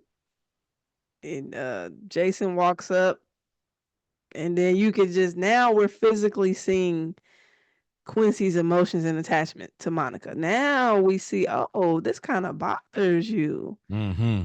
He's like, what's up, Jason? Hit He him with said, the "What's up?" pound. He said, "What's up, Black?" That's what he said. Bruh, I was like, that is so Oh, random. I'm like, that's yeah, terrible. I never even noticed. Of course, podcast, you notice that, like, hey, what's up, Black? Like, what? That was Black? terrible. Why? Yeah. But yeah, so you instantly see the reaction to him. Like, oh, you thought she came alone. It ain't That's what you supposed to. thought. Yeah, you And you thought was just gonna be in here, dun, dun, dun, that all Friday Gabby just night. Let's oh let's man. let's Gabby talk put. about Donnie and her jealousy. Oh yes, Mm-hmm. oh yes. Go ahead, give it to us, because she came straight over. Hot. Damn Now, girl, I didn't know Nike made dresses. did she know that she was killing? Is in woman code? Because y'all have a different like observational thing. Did she know that, like, okay, she cute, but I ain't about to? Okay, all right. That was pure hate. That was pure jealousy because she knew Mhm. that she looked damn good in that dress. So now Okay. she's like, oh, I gotta go say something. Let me go squash this shit. Ah, Right. that's That's on some classic. That's say not classic. a That's a I mean good to call. say the Yeah, last yeah, name. that's dope. And it's uh, crazy because Shawnee had on like less revealing, super, mhm. but hers was more classy, but still very toned. Like you said, she toned. She Mhm. hit the gym. Obviously, she's a hooper, so the build is different. Yeah, yeah. When you start playing sports and things, things can look different. But I mean, and man, can we give a shout out to Shawnee and Q's coordination? Like yeah, the clothing, like I love that. I'm like, yo, that's still fly to me. I would get that off now. Like the smoke gray silver, like the dark metal silver silky shirt with him, the dress she got on, like it's fire, bro. We damn near prom dating it right now. Like that was a fire little. Every it time I was see that, it always stands out to me. I know we about to leave this scene, but do y'all notice it was something that like the movie could have changed, but it ain't deep enough to be that.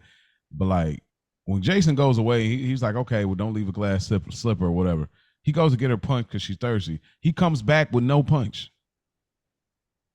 Like, you want to dance? I'm like, y'all, come on. Like, y'all, whoever wrote this, like, come on. Come on. I get it. You wanted him to go away so he can come back, so Quincy can come say, who is this clown? That whole thing to create, to immerse jealousy. But like, bro, come back with some cups, bro. Like he came back with nothing. I was like, that felt weird. Continuity for sure. Like That was probably a direction thing, the director. But yeah, I get it. But it's not like they don't break the movie. But yeah, y'all want to get into the dancing part that I want to be your man. What y'all feeling? What was that like? Like what's Ash, I know you know the eye. Oh, I of know, course we know locking too. in. That's why I say, oh, I know too. Like, trust me. Quincy in the eyes, man. Man, I mean Looking that over was Bonnie's shoulder.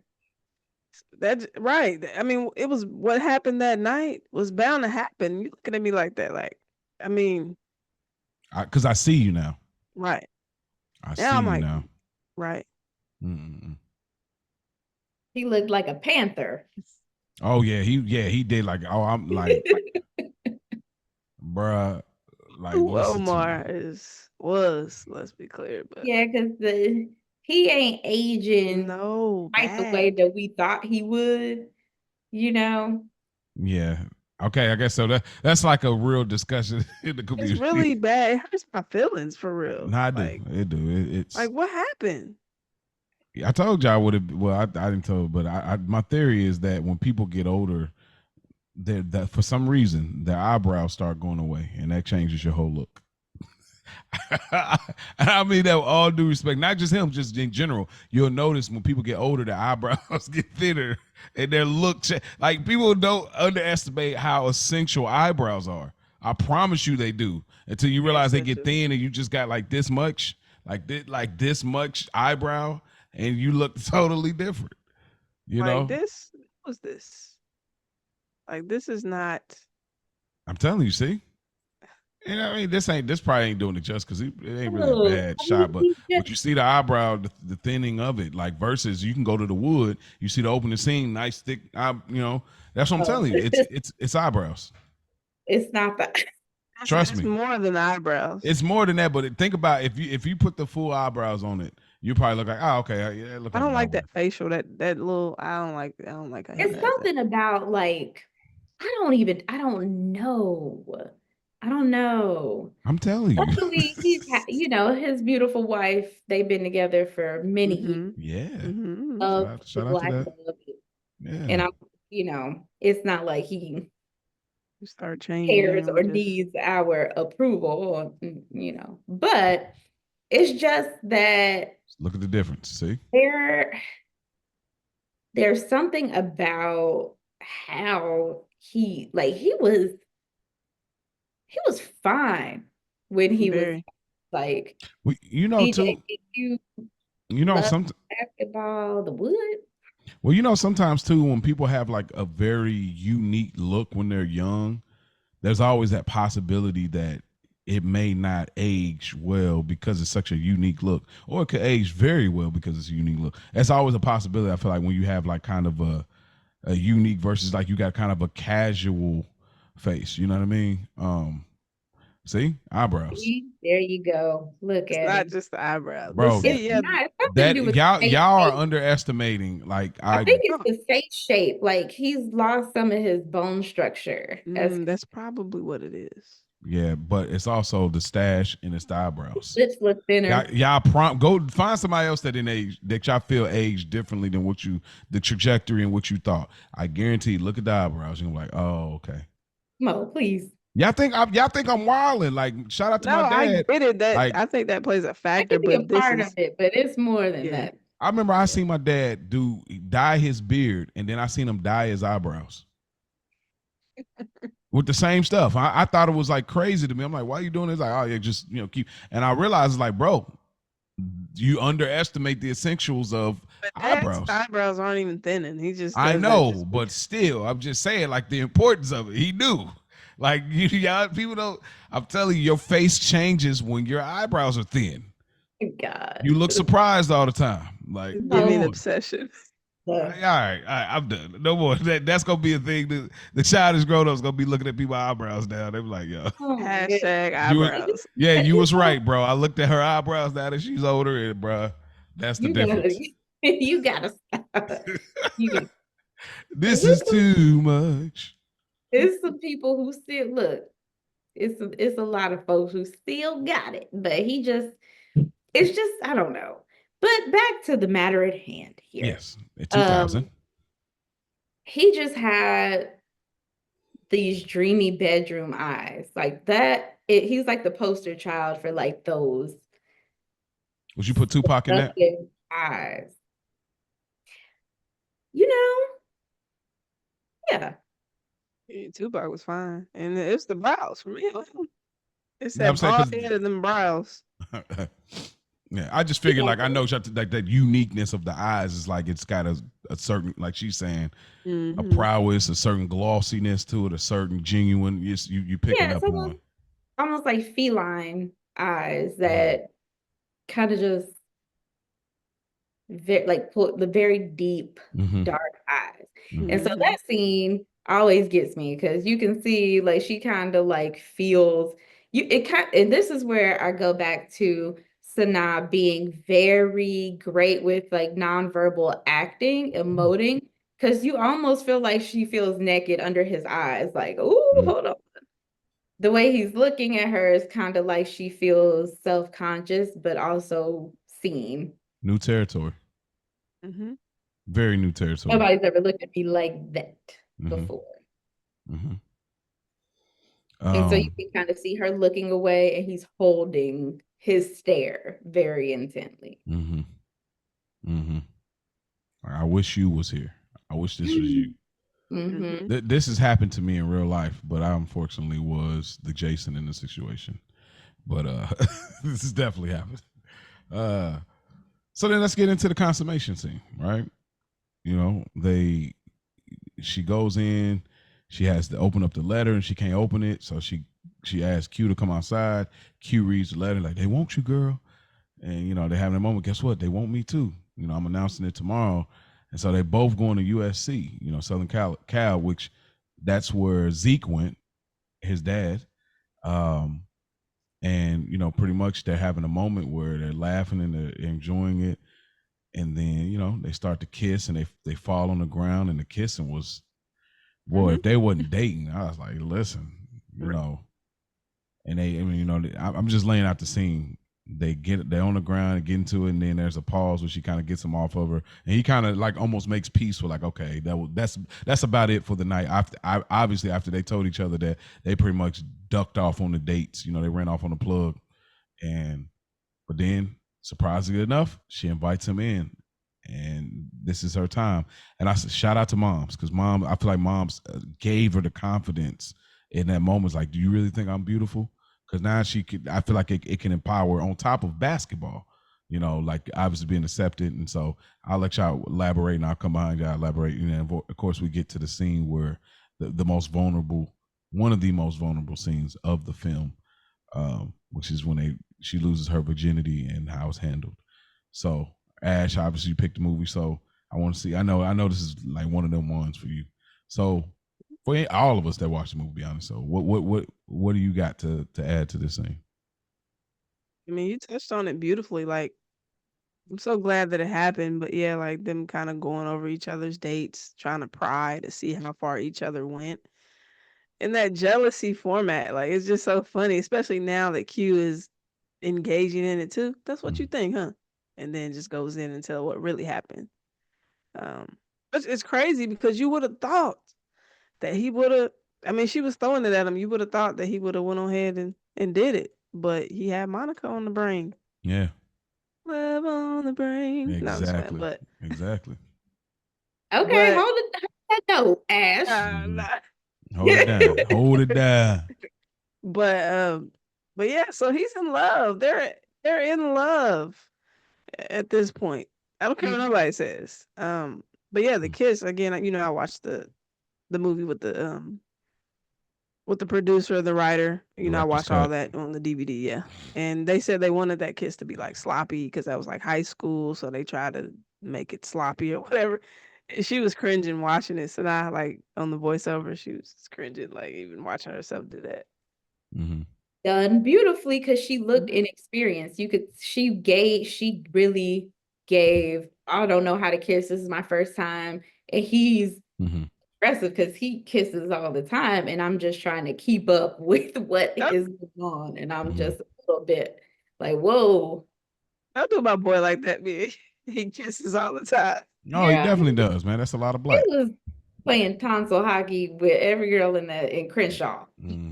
But it was very well done. She really sold this, like, whoa, this is my kids. The blinks, the eyes, the receiving of it all too. Yeah, like they're like, oh, it's like it's progressing, and like she's like taking it all. Like, yeah, Mia, you nailing it. She wasn't too overwhelmed because she definitely invited him in. And then the smooth sounds of falsetto coming through the speakers of the Maxwell, and it gets real. Oh my goodness. I feel like I'm invading their privacy. It was so beautiful. It was gorgeously done. We all thought losing our virginity was gonna be like that. It was I not. did. It wasn't. Terrible. I had a version of that. I would say. I'd say I had a version of that. Every time I watch it, I was like, man, I wish mine was like that. But Yeah, yeah, of course. he handled her with so much care. Yes. Obviously, she was a virgin, he wasn't, but because there was a friendship there, and like it's a deeper than like I think you're cute, you think I'm, Mm-hmm. deeper It than was attraction. yeah, it was very she again, she played inexperienced very well. Everything was so detailed from him pulling down his pants to her looking like what? Hey, Like him was seeing so her nervous. chest and like her being nervous that her chest is exposed, and like she could see that he received and he liked what he's seen, and then like what Mia's saying is like, Well, he kind of laughed. She kind of got insecure because yeah, I guess they were small because he kind of like gave a little, yeah. and then if you take that later That on, later on when, scene in the hospital, yeah, yeah. it's funny. So she's like, dang, I think it was a combination of she was a member of the Itty Bitty Titty Committee. Shout Mhm. out, because I too was once a member. I was once. Shout out to kids. That's how it be. It be like that. Nah, Shout but- out to Dr. Torque. and there's But that. but I think it and also I think it was her shyness made him laugh. I think it was kind of like, oh, this is Monica. Like, this is crazy that this is happening and it's Yeah. her. Yeah. I think in his head he I'm kind of seeing her naked. getting Like, a kick out of like the fact that it was her. mm-hmm.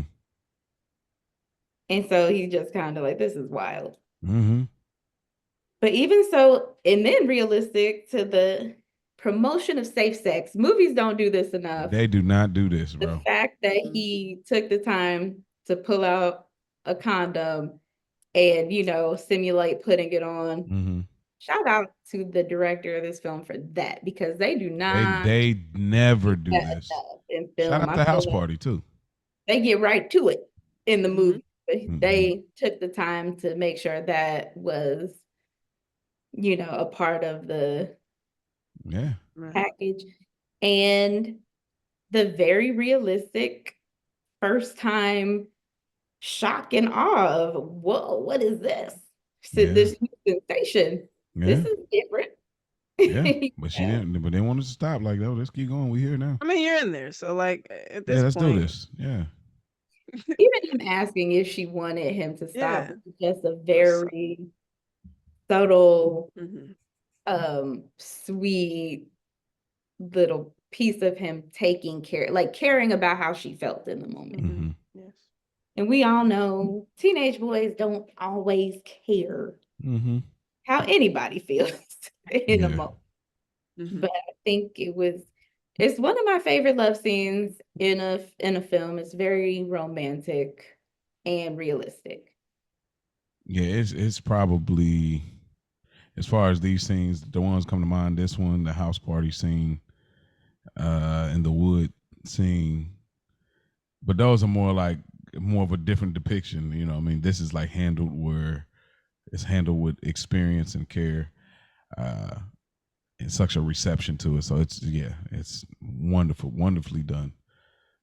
Period. You know, so I love the scene, and I definitely, when I seen this definitely was like on my mind when my virginity was lost. Like, uh, thinking all of these things. It's like in my head. So this scene just is one of those things that you would always hope for anybody. If it didn't happen that way, then you still try to recreate this moment even after the fact. You're like, okay, well, whoever I care about at this present moment, I want it to be like this.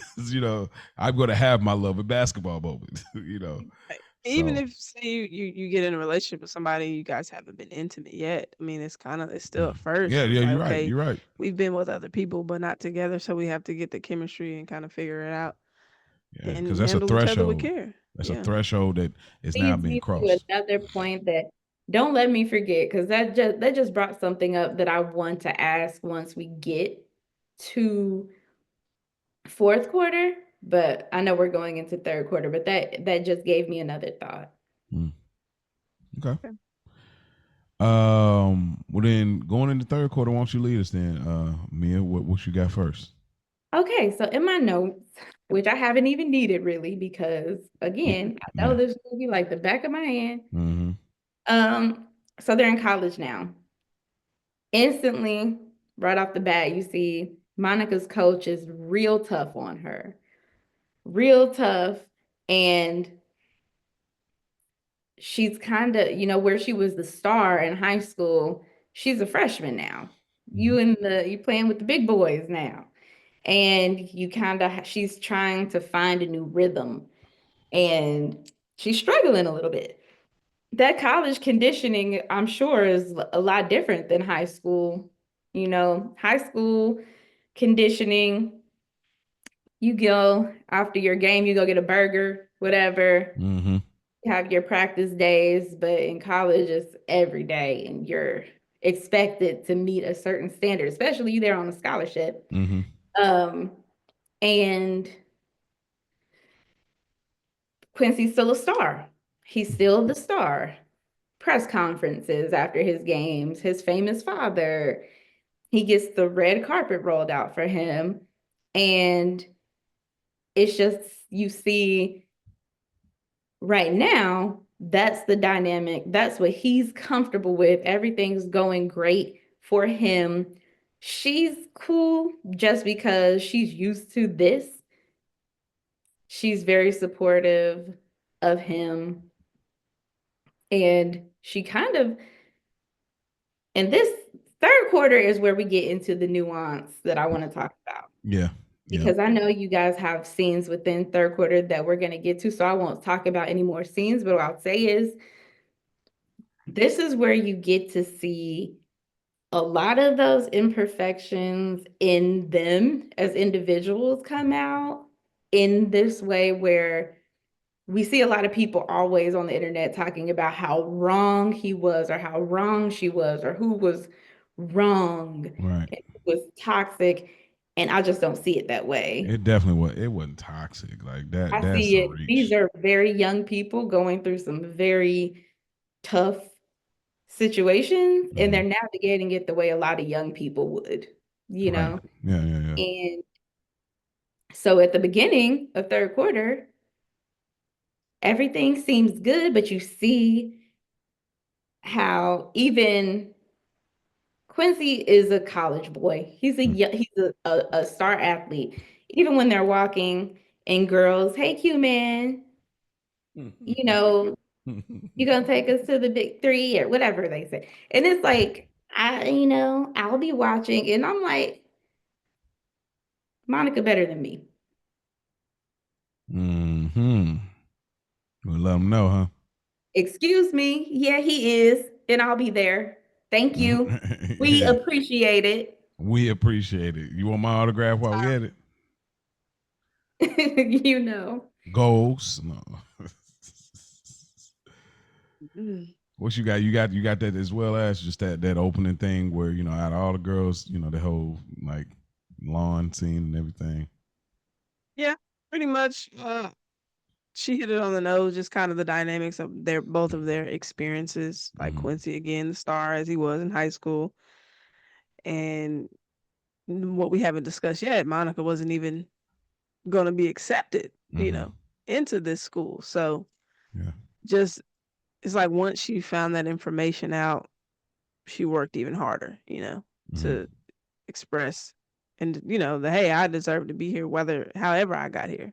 Mm-hmm. I'm in here. So I did have like the introduction of Sidra and how she kind of played her. Like when they were working out, you seemed like you were kind Man. of, Yeah. team girly, like, okay, we teammates, whoop whoop. And then you really Is, wasn't like that. is Sigtra, was she a sophomore or senior? What were we supposed to believe she was? Mm, it's a good question. I don't know. Obviously, I feel like what you think, like a junior maybe? maybe She's a actually junior. a junior or a senior because she kept saying, "Don't let a freshman still." I think she said, "I've been starting for." She gave a number of years that Yeah. she's been starting, so I have to Last believe she 3 years. was a junior or a senior. Yeah. She Yeah. did say that. But yeah, go ahead. Yeah, I mean, we could just kind of flow with it. You know what I mean? Whatever, I mean, I know we got all these different scenes, but Yeah. kind of just rolling Yeah, with just it. chopping it up. With what you were saying, because I got like going into like having a hard time and they get into like the strip basketball game. Yeah, I got the dorm for sure. Okay, so we can get into it. So again, basketball being a love language for them. This is where when all of these things around them are happening, they can always go back to basketball as their safe haven. And I think that's what makes this movie thrive so well and so simple. I don't know how intentional it was in writing it and directing it, but the basketball is such a just such a essential piece. We know, like, just not from the rising of it all, but like the language it speaks. Like, even I'll put a real drive a point. I'll drive a point home at the very end of this movie review about that. Um, but yeah, obviously, like the scene was great. He come up with this fun game to do, lock his dorm room. It's like, hey, yo, you hit up, you get a point. I strip, I drop. You do it. You strip. Let's get it. And Score, you strip. You score, I drop some. hmm and man, what a game it was, right? Yeah, it was so cute. It was so cute. I wish I could do that. Like, I mean, I probably could, but Yeah, I mean, you really could. I could. It But was Again, these are things as a little boy I'm picking up stuff like, not everything. These are things you're not supposed to know. Probably not supposed to be peeking at, but like, just like, where's the D right here? Like, there's such I a did not know what that meant for years. bro. That's what I'm saying. Like, you're not even like picking up on.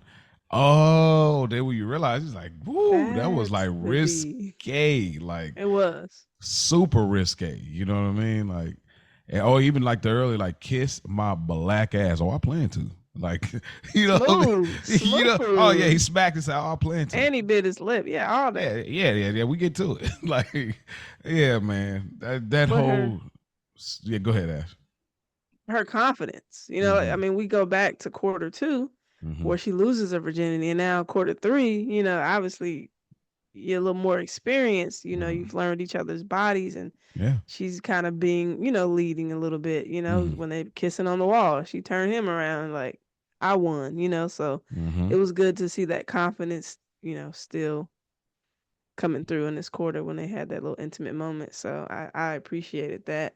Mm-hmm. And And she won because he let her win, of course, like he said. I mean he probably wanted to see that side. Yeah. So Yeah. What a scene. Mig G, what you want to get into on this quarter three? I think it's time that we get into the shift. Okay. hmm Yep. So, right after that, we get to see where there's a shift in the dynamic.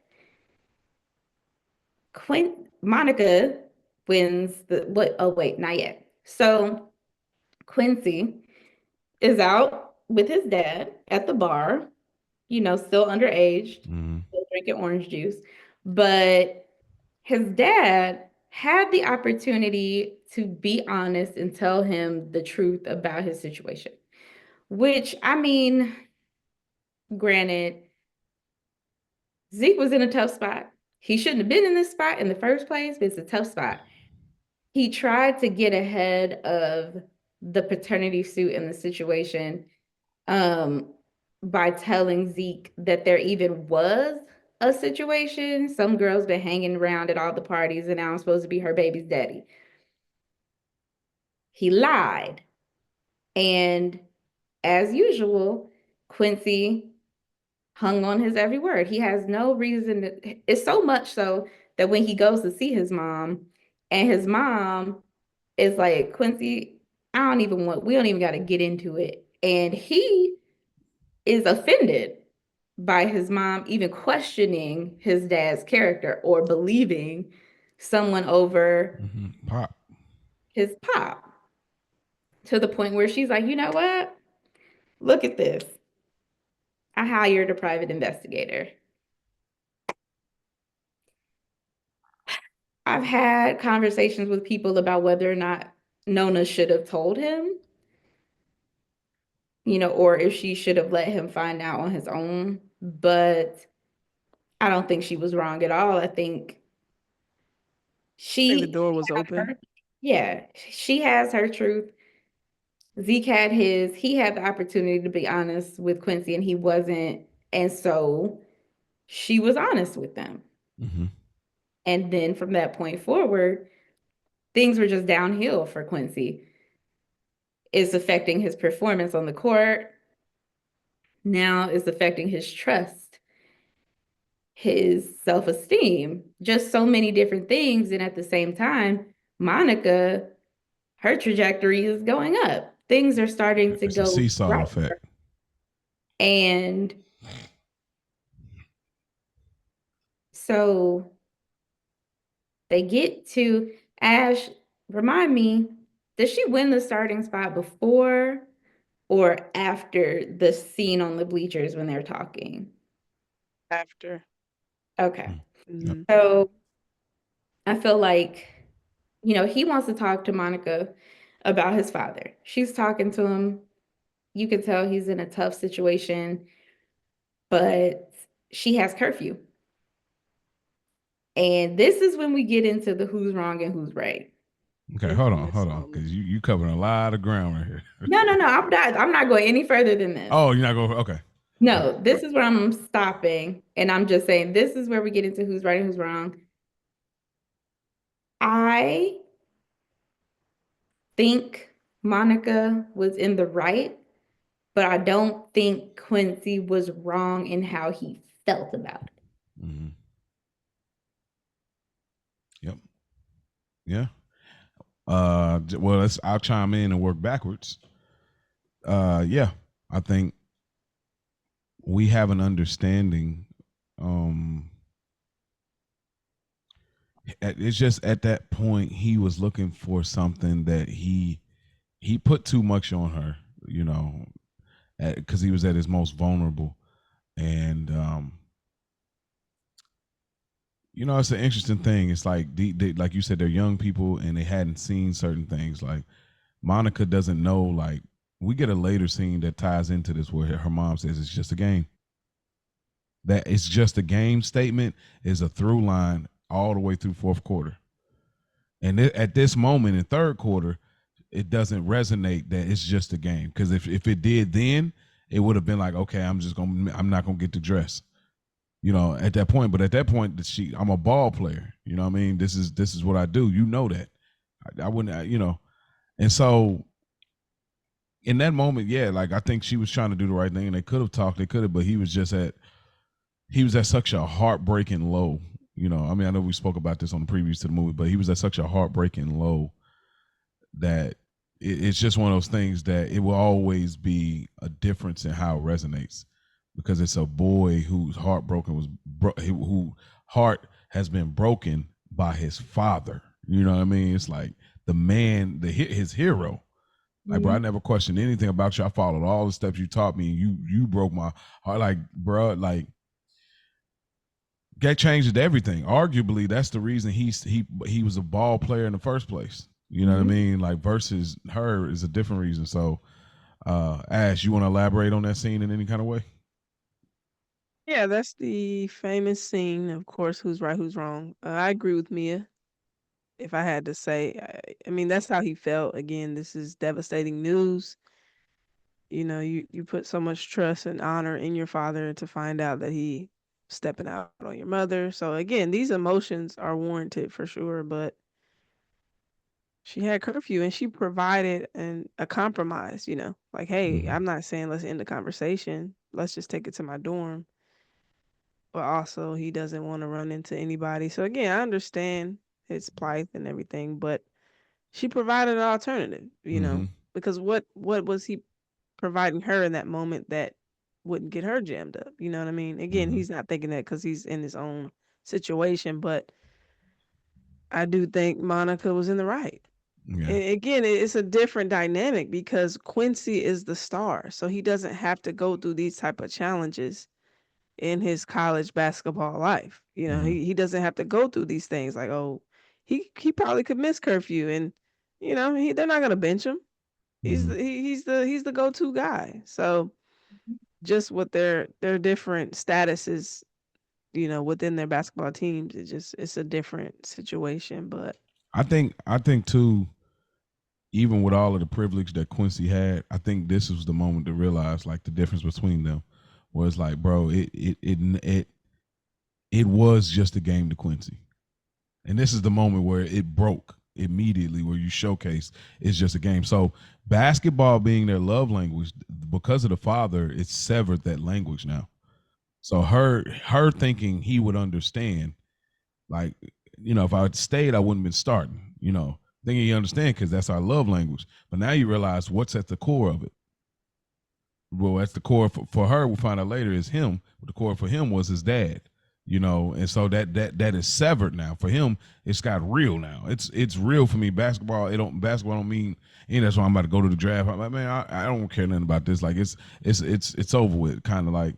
So it's just an interesting thing how that happened, and that's why when you get the later scenes with Monica, it's like if that was where she was, I think she would have played it differently too. But at the end of the day, he put too much on her. She wasn't gonna fix your problem, like no matter what. And I'm sorry, go ahead. No, she wasn't gonna fix your problem, and what her job to. She was there. You supposed to be there, but she was there. So it like I said, I agree with y'all. Monica's right. I'm just painting the picture on where I think his mind was at as far as this whole thing I was doing because of my pops. I'm wearing the jersey. I'm going to USC because my dad went to USC. I'm gonna go to the league because my dad went to the league. I ain't gonna finish school because my dad didn't finish school. Like all of those things, and to get all that to break down, like he ain't who I thought he was. So yeah. But anyway, what was you gonna say, Mia? I was gonna say that I think we're looking at it from our adult lenses. Mm-hmm. We have to remember these are 18-year-olds and they're in college. She's there to play basketball. Mm-hmm. So again, I use my sisters a lot when I think about things like this because my baby sister plays volleyball. She'll probably go to college on a scholarship for volleyball. If she were to ever come to me and tell me, well, I missed curfew and I didn't get to suit up because my boyfriend was having an issue when I just decided not to go back to my dorm, I would probably be like, huh? Mm-hmm. Girl, we're not doing that because this is her future. This is her potential career, her livelihood, her life, and her passion matters too. Mm-hmm. And I think Quincy was a bit selfish, but what 18-year-old boy isn't selfish? Of course, in that moment, he's feeling like his world is crumbling down, and that's all that matters to him in that moment. So he feels that's all that should matter to her in that moment. Mm-hmm. But she's a little selfish too, in the sense that she's thinking about, like, I get it, but this is what I got going on. Mm-hmm. And again, like Ash said, she offered him, like, come to my dorm and we can keep talking about it. He didn't want to run into anybody, but okay, meet me halfway a Yeah. little bit here. and who's to say how long they had already been out there? You know what I mean? Yeah, that's Because true. Right. the way the conversation was steering, it was kind of getting to the end. Like obviously he laid it out, but And then, moving to how he handled it and how Mm-hmm. he terrible. started to lash out and And the all house, the that. house party. Mhm. Yeah, the behavior afterwards was It was ridiculous. crazy work. The house party, seeing he's drunk and she was like, we could talk. This is obviously, as Mia has been alluding to, after, Sidra injures herself and pretty much Monica's getting PT and she's doing her thing. She's getting the starting spot. Um, and Quincy's at the house party, they drunk, and he was like, he don't really want to kick it. And he's talking to Monica Calhoun, and he's like, pretty much like, I gotta leave. I don't want to do that. I got curfew. Just kind of leaning back into it. Shout out to Dick Hader. I'm a free agent now. No.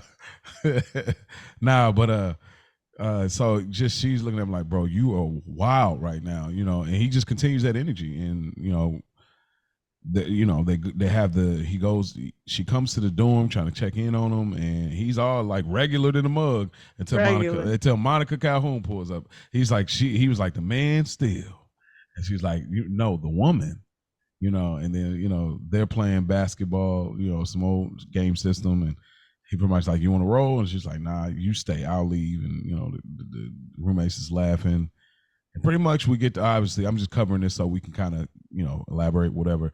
They get that night scene, and he like, look, I'm going through a lot of stuff right now, more than you can handle. How you gonna tell me what I can handle? Monica says, he's like, I mean, all you care about is ball. Then why are you boning me? Why don't you bone Dick Vitale? And and super vulnerable moment for Monica as far as the expression and everything. He pretty much like, I'm not asking for us to be together, and he got other plans on his mind, and that's pretty much where they kind of drop off and leave us in the third quarter. So out of all of those scenes and kind of moments, what do y'all, Ash, I'll throw in your court first, what do you want to kind of speak to?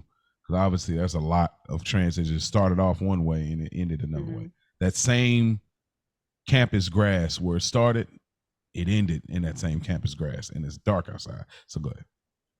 Just a few moments, because you did a great summary. Well, first, the conversation with Quincy and his dad. That's in this quarter, right? Where he tells him I mean, again, the behavior after the bleachers was just downhill. The fact that, well, let me stick on this scene, but that was a powerful moment between father and son. I mean, he hadn't spoken to him since his mom showed the picture, so he's hot. He don't know when he gonna see him. He probably was avoiding him at that point, and then dad pulls up to the dorm. He's already drunk, so now still drunken man has a sober mind, is what they say. So that didn't matter. But I think in that moment, that's when he decided he was going to join the draft. Like, I don't think that his mind was set on that. I think that was just to be rebellious. Yeah, rebellious. Like he because just the way that they shot it, and as you're watching, you like, he just came up with that like right now. Spite. And go ahead. He did it out of spite. Yeah. Your plan was for me to get an education, so now I'm not going with your plan. Right. I'm going all the way left. And we do that, again, like she said, they're young, so this is something detrimental, but it could have been even something more on the pettier side or on the lighter side. Just being a teenager, you're like, screw it, I'm finna go the opposite way. And then just getting into Quincy, like bro says, super regular. You're ironing your clothes to go on a date with another chick is insane. Like, hey babe, you all excited to see her, ironing your shirt, come out there. And then the way you introduce me, I forget the chick's name, but Monica, this is Carrie, I think. Carrie, this is Monica. Monica, this is Carrie. First of all, address me accordingly. Like, you didn't even acknowledge that I'm your girl. You just introduced us like we're all joining a friend group. She was like, what's going on? It just was crazy. He already checked out the minute that whole night scene, the way he kind of looked after she walked off. He made up in his mind then, bro. Yeah. He was like, nah, the brows was telling it all. Like, you ain't my girl. That's what his mind was at that point. He's like, you're not my girl. You still talk about basketball like that. That's where he was. Like, as ignorant as is, the 18-year-old is like, yeah, you're not my girl. You still talking about dressing for basketball. And then I just got the quick scene with her and her mom when she goes to the house looking for her dad yet again, probably to seek advice or guidance. And she was just so snippy with her, like, I didn't like that, but again. Who, Monica was snippy? Yeah, to her mom. She's like, I'm getting some things, I'm going down to the market, get some things for dinner. Like, she's just kind of in her own little homemaker bubble like she always is. And then she just assumed, again, it's a basketball game because you always get upset when you lose or something doesn't go your way when it comes to this sport. So she doesn't even know that it has something to do with, Quincy, and she didn't feel comfortable to even. Well, just think about it. Like, it's like, Mom, you telling me it's just a game, but how many, I can count on one hand how many games you showed up to. Right. I mean, how you, course, like, but her mom was still right on point, even though it's about Quincy. It is about the game because the choice that she made obviously affected the choice he made. Now, again, I'm not saying Quincy's I right. was I'm gonna just say I'm not saying gonna change my decision though. Like if that's no, what no, you want to do. no. She had to do what she had to do because that was where her passion and where her heart lied. I'm just saying that you know, there's a cause and effect in everything we all do. Like you know, that's just you got to stand on business on where you're at the time. And so her making that decision, you know, if I stayed, I wouldn't be starting. Affected where he went to take that hold of Burger King, like you said. So Even with that too, like when they had the breakup scene, like when she just pushed him off and she was finna go in, like and he stopped her. I wonder how that conversation would have went if he spoke first. I don't know that he would have broke up with her. I don't know. I mean, he was definitely in his feels, but just like I wonder what happened. I always wonder every time I watch it, like, cause you stopped her from going in, so I'm like, okay, there's still obviously the connection there. Like, I I would have think let him speak first just to see what he would have said. I think he would have still broke up with her. I think he just didn't want it to end like that, Mm, with her walking away like that after that last thing he said. yeah. Um, I think that for Quincy, he just wanted to push everybody away at that point. yeah, sabotaging. But I also feel with when it comes to the selfishness and just the immature mindset he was in, because even at the party after that bleacher scene, everybody's happy for Monica. Everybody's congratulating her. Did you hear about your girl? She wanted to start Inspire, my game. I did this, and this. He has absolutely nothing for her. Mm-hmm. He isn't happy for her. Nah, He's not congratulating her. It's almost like a jealousy because the roles have reversed. He's used to being the star. Mm-hmm. He's used to having everything on the up and up. He's in pain and she's living her best life, having the time of her little college life. And, misery loves company. No, be there for me. This is my hard time. Mm-hmm. I'm Definitely, need you to drop that and come care about me. I And think, she's on a high. and you're hitting it on the nose. I think it comes down to the foundation of what basketball meant to them, and I think that's where his wires are crossed. Basketball was a way to,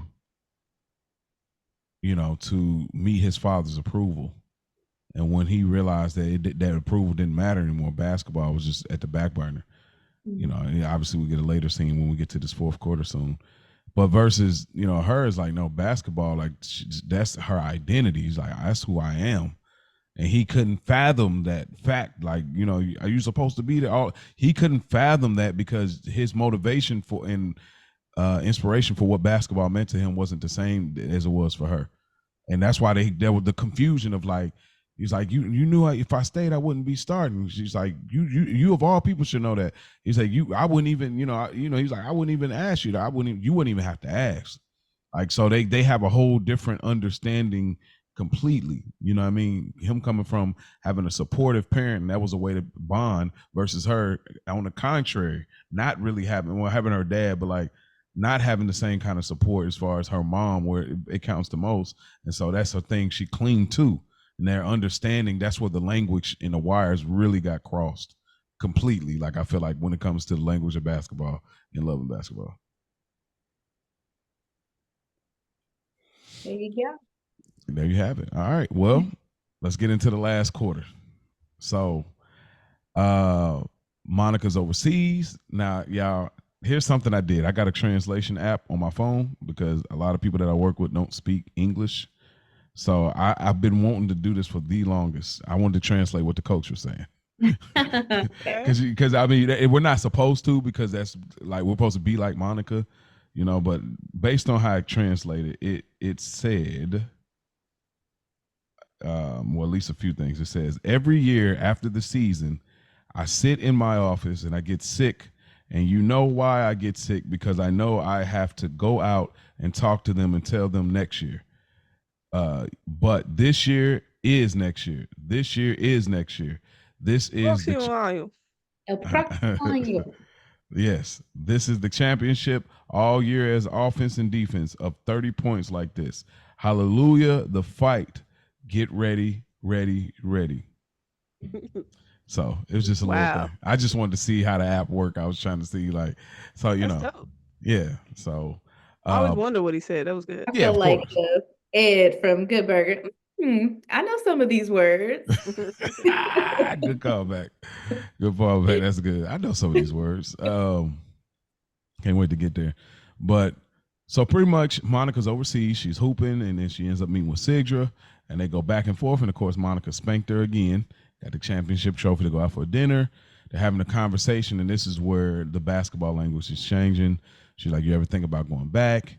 And she's like, "Yeah, sometimes." But Sigdra is cool with it because now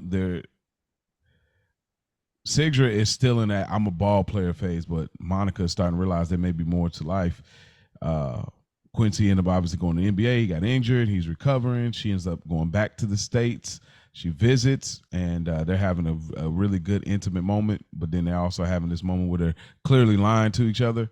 Like, I called you a few times, and she's like, "Yeah, my voicemail broken up, yada yada yada." Yeah, I figured it was something like that. You know, they're having their own like rekindling, and then his fiance comes in. And it's just so much. I'm just trying to kind of cover the basics of it, and we can react. Pretty much, she ended up having a deep conversation with her mother. They go back and forth, and they just had a whole misunderstanding of what they thought the relationship was. And they finally kind of have a breakthrough.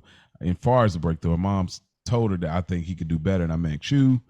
And then of course, eventually, she makes the call and moves with the boldness to say that it's because of you that basketball don't feel the same, and let me play you for your heart. So there's a lot there. Where y'all want to go? I'll let Mia take it. See what she So- want to take it. Only because I remember my point that I had wanted to make from I think it was second quarter. Mm-hmm. And so when she's at her championship game, she runs into Sidra and she wins. They go out to dinner after. And Sidra's asking her, like, what are these Spanish guys like? She's like, I wouldn't know.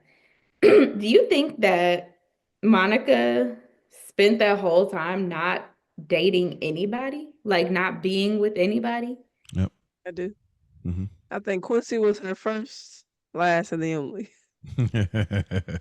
Yep. I really don't, and that's out to. I have something in my other section, kind of about that. Yeah, that's Monica. She's a ball player. Like that. That's her first. It's love in basketball. Her love is Quincy in basketball. Like that's it for her. And she's not when even you thinking said about that, sex. I'm like, so it's been 5 years You ain't tapping nothing. and you ain't tapped nothing? 0. All right, sis. Man. I love that for you. I love that for you. But no, so seeing her find out Quincy is engaged. Mm-hmm. She didn't even know how to react. Wow.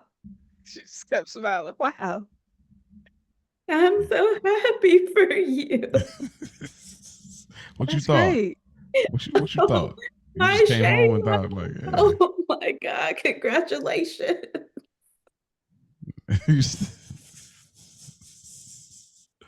Boy, she was shocked. Bro. I mean, it's been 5 years. Like you said, like, what do you? Yeah, I mean, what? if you ain't talked to somebody in 5 years, it's a real life change. There's so much catching up to do, you know. Yeah. Y'all think that marriage would have worked out?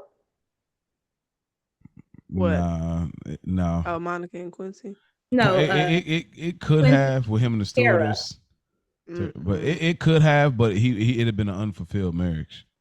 Yeah. Like he would have been like, okay, babe, all right, babe, all right, okay, I grab the kids, all right. Like he would have been unfulfilled. He wouldn't have been hooping, and he just really would have been just unfulfilled. He messed around, might even be on some like not really committed or faithful, you know. Who knows? You know, I mean, he might have been like Zeke, you know, at that point. So yeah, no, I think it would have. He could have been in it, but I think that it'd been unfulfilled marriage because she wouldn't challenge him in the way that he needs, and vice versa, or whatever. Yeah. I agree. I don't think it would have worked.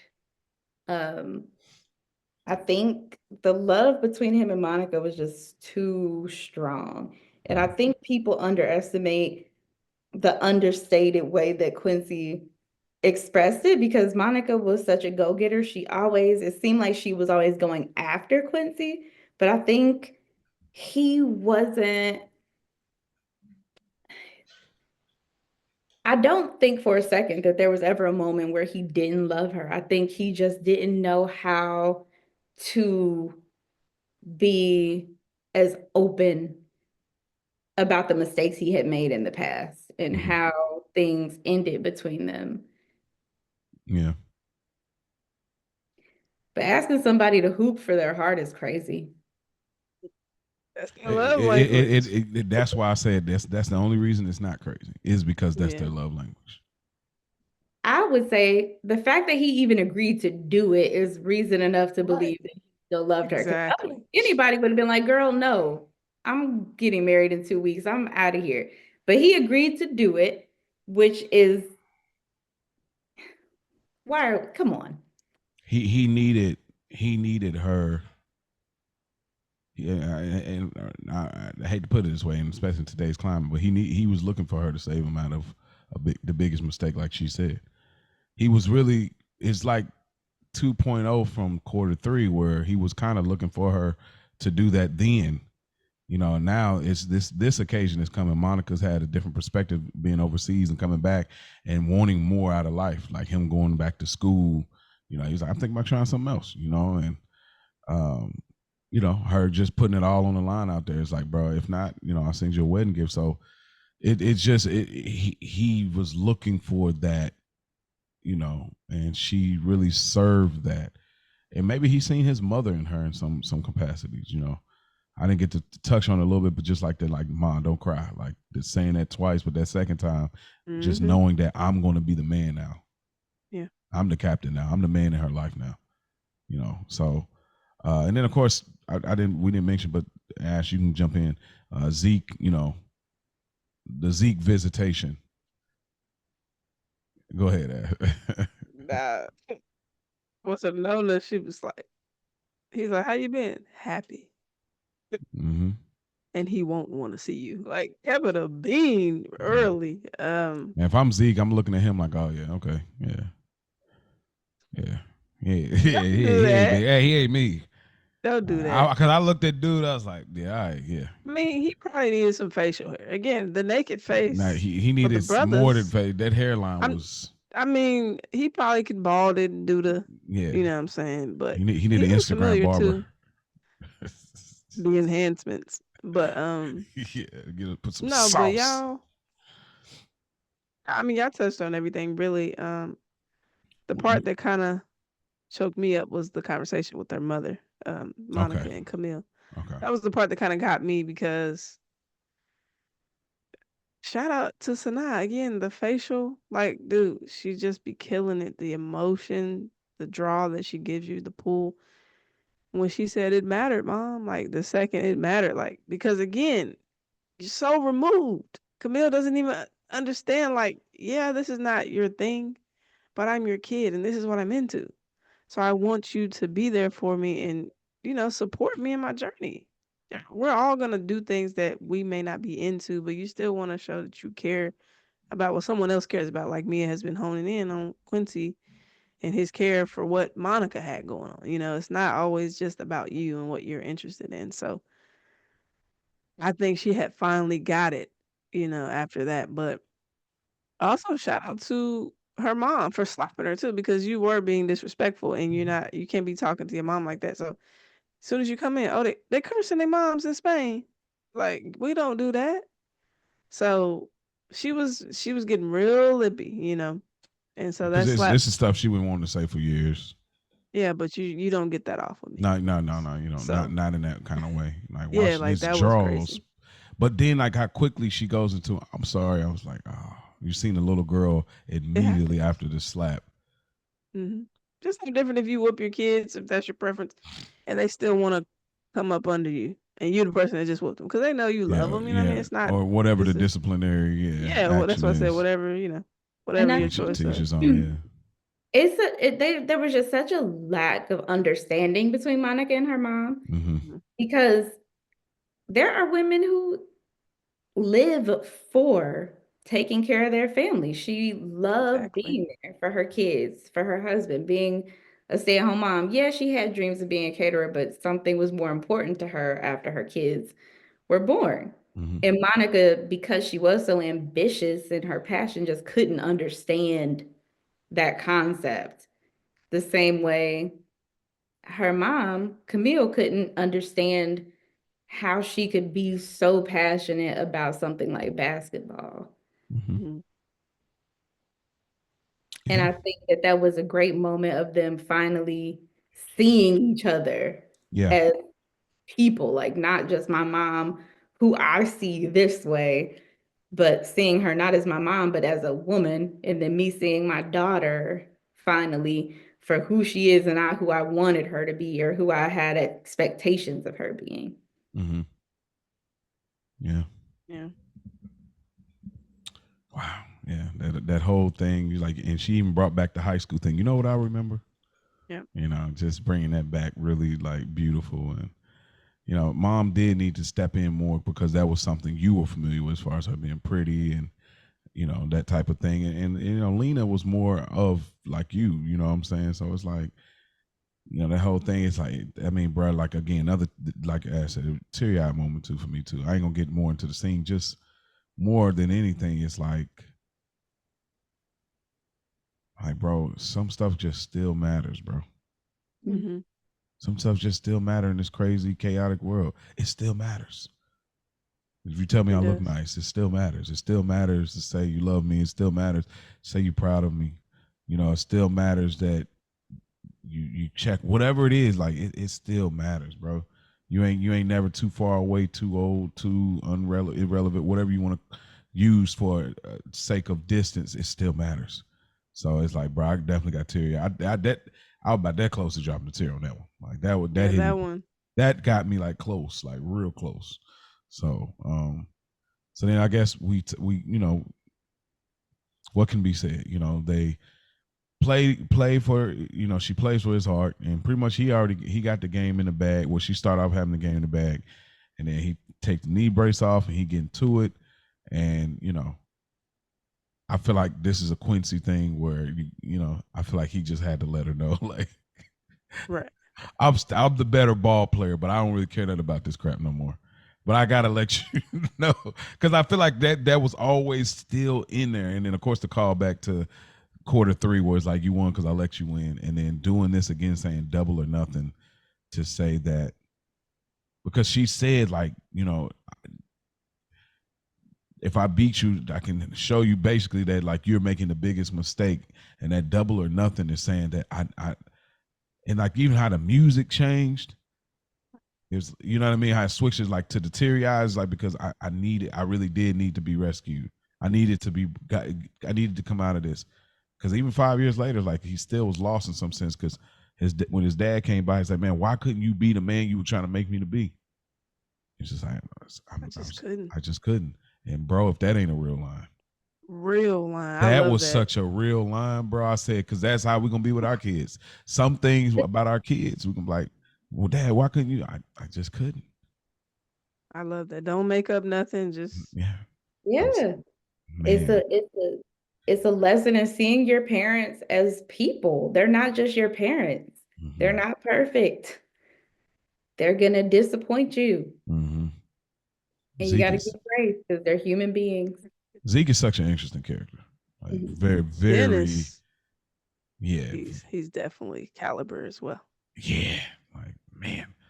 Anything else y'all want to add to that last quarter? No, just that beautiful last scene. Yes, absolutely, absolutely. Definitely wanted a version of this to in their life, like the virginity scene. Just to put that out there. I want you to play for my heart. Actually, I did use this. I said, prove to me why we should be together. Like I've used My this. brother is crazy. I am crazy. Absolutely. It makes for great podcasts, they say. All right. Character you relate to or identify with the most. Ash. We know that just to preface this for the listeners, we know that more than likely that there's a high possibility that it could be Quincy or Monica. So we decided if we do choose that, we have to choose which era. So there's the adolescent, the high school, college, and there's adult. First, second, third, and fourth quarter. So Ash. I was trying to find someone other than Monica, but I was struggling. Yeah, it's really hard in this movie. So I went with Monica third quarter, just based on her resilience and her fight for her passion, like, and her love life. So it really was just her resilience and her determination and then her discipline, trying to find the balance of it all. Mhm. Like that was kind of primarily what that quarter was about to me for her.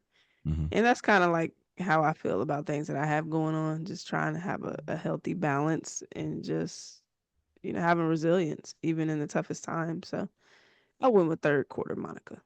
I like it. What say you, Mia? So I actually didn't choose Monica. I chose Lena because a tomboy I have never been. Not ever, not never. Never played sports.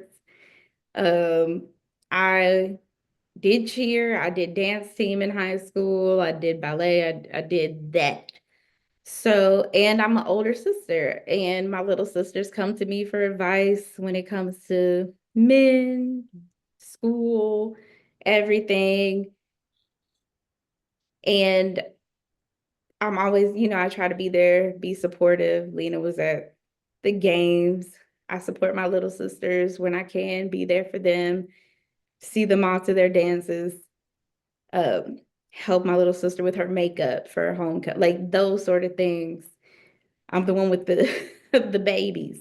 And I just really relate in that way, being the older sister, because I have an older sister, but my little sisters are mine, and just there's a large age gap between me and them. And I look at them as like 3 extra children. And that is something that I saw a lot of myself in, helping them get ready, being their confidant, their shoulder to cry on. They can ask me anything. I'll tell them the truth. They're honest with me. They feel like they can come to me in ways maybe they can't go to their mom. And I saw how Monica talked to Lena in ways that she didn't talk to her mom. Yeah.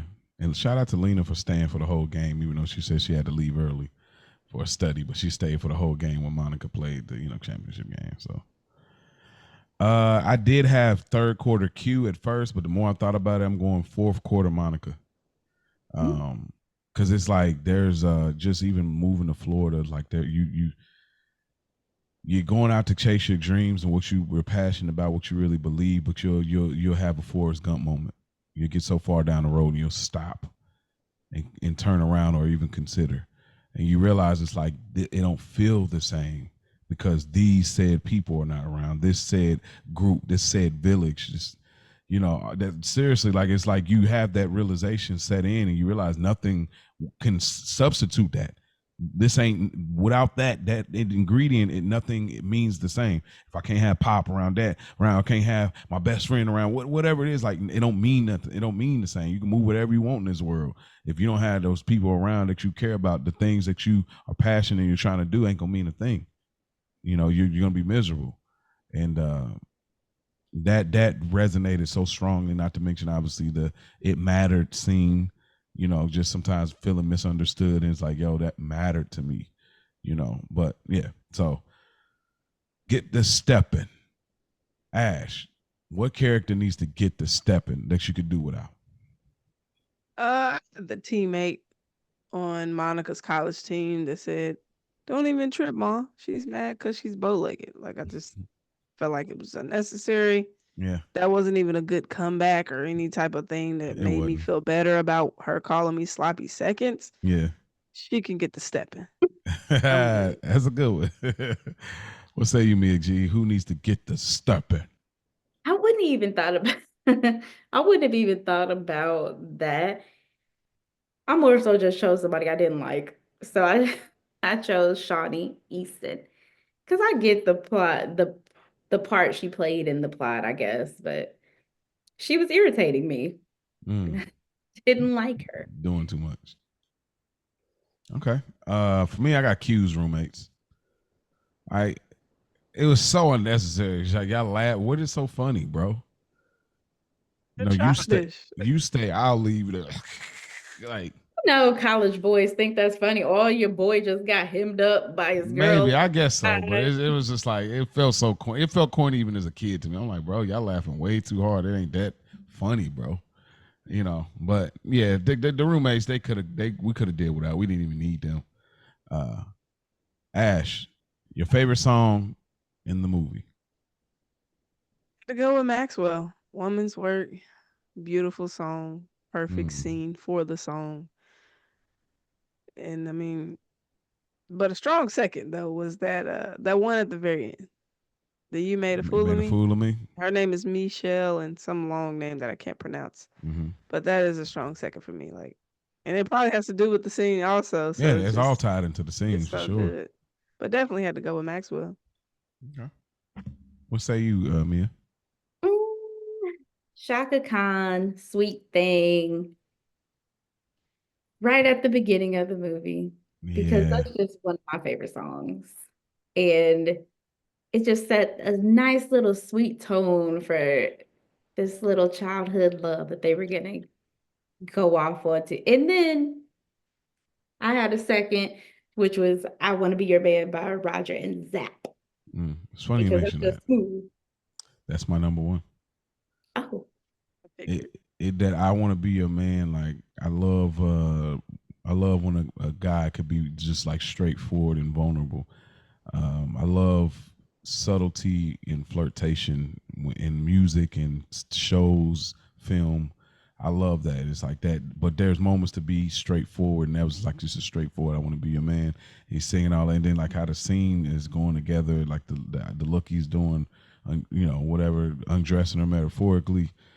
Yeah, that I want to be your man just always resonate. But a close second, that just got paid Friday night. It feels good when you hear that, like that whole like it feels good. So things you would change about the movie or what they didn't get right, Ash. I mean, this movie's perfect, of course. Damn near. I mean, yeah, easy buckets. But I had to say, I like we what had you did talked there. about it earlier. I didn't like how we didn't see Monica on any dates or just any type of other interaction. I mean, I guess we didn't see it with Quincy other than him just popping up with a fiance, but it just made it seem like she was so lost without Quincy. Mm-hmm. And granted, your true love may be who your true love is, but I just would have liked to see, some type of interaction with another guy. Mm-hmm. So it didn't just look like she was just like a lost puppy. I didn't really like that.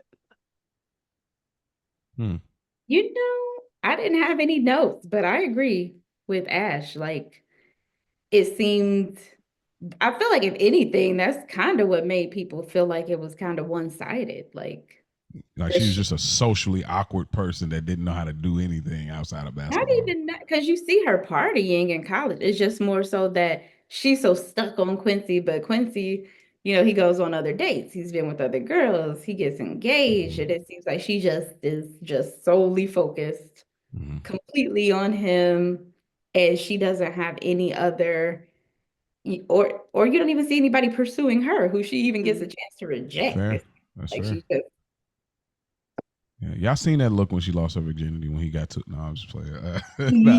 I was just playing. That ain't gonna keep nobody hooked for 5-7 years or whatever. Nah.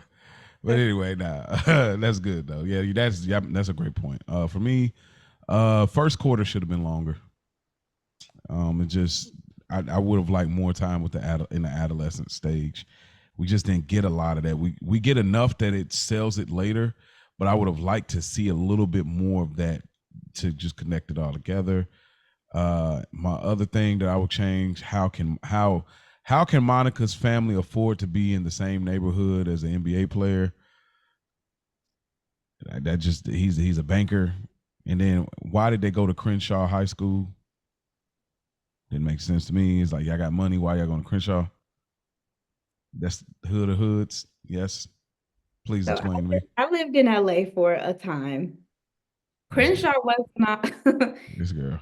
Crenshaw, there are different sections, Mhm. to that kind of determine what high school you go to. Mhm.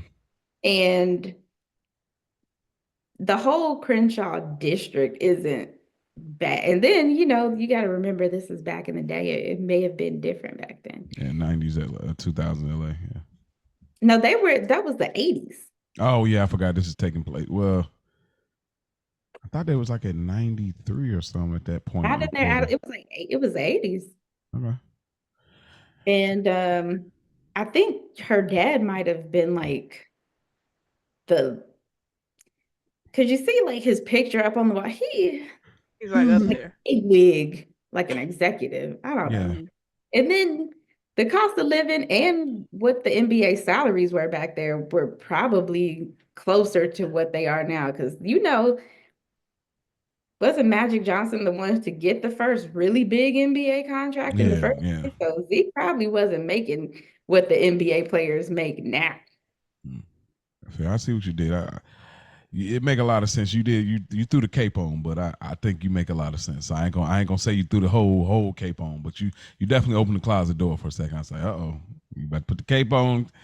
So nah, that's a good point. Those are good points. Lastly, before we get out of here and we get the preview of our next episode, of course, being picked by ours truly, Mia G. Ash, what's the moral of the story of Love and Basketball, in your opinion? Moral of the story to me is it's okay to spin the block sometimes. But hear me out. I mean, sometimes it's a timing issue and not a connection issue. So you both may be individually growing to do whatever you're set out to do, and you may find each other again.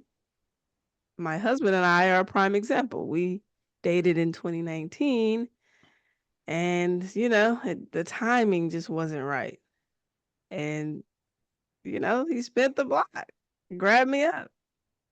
So, but also follow your dreams and walk in your purpose and try to find a balance. So yeah. Okay. What about you, Minji? For me, I have to say that what I took from it is life is messy. Love is messy. It's nuanced. There's no perfect love story. You just do what you feel. It's going to look different for everybody. Yeah. As long as you're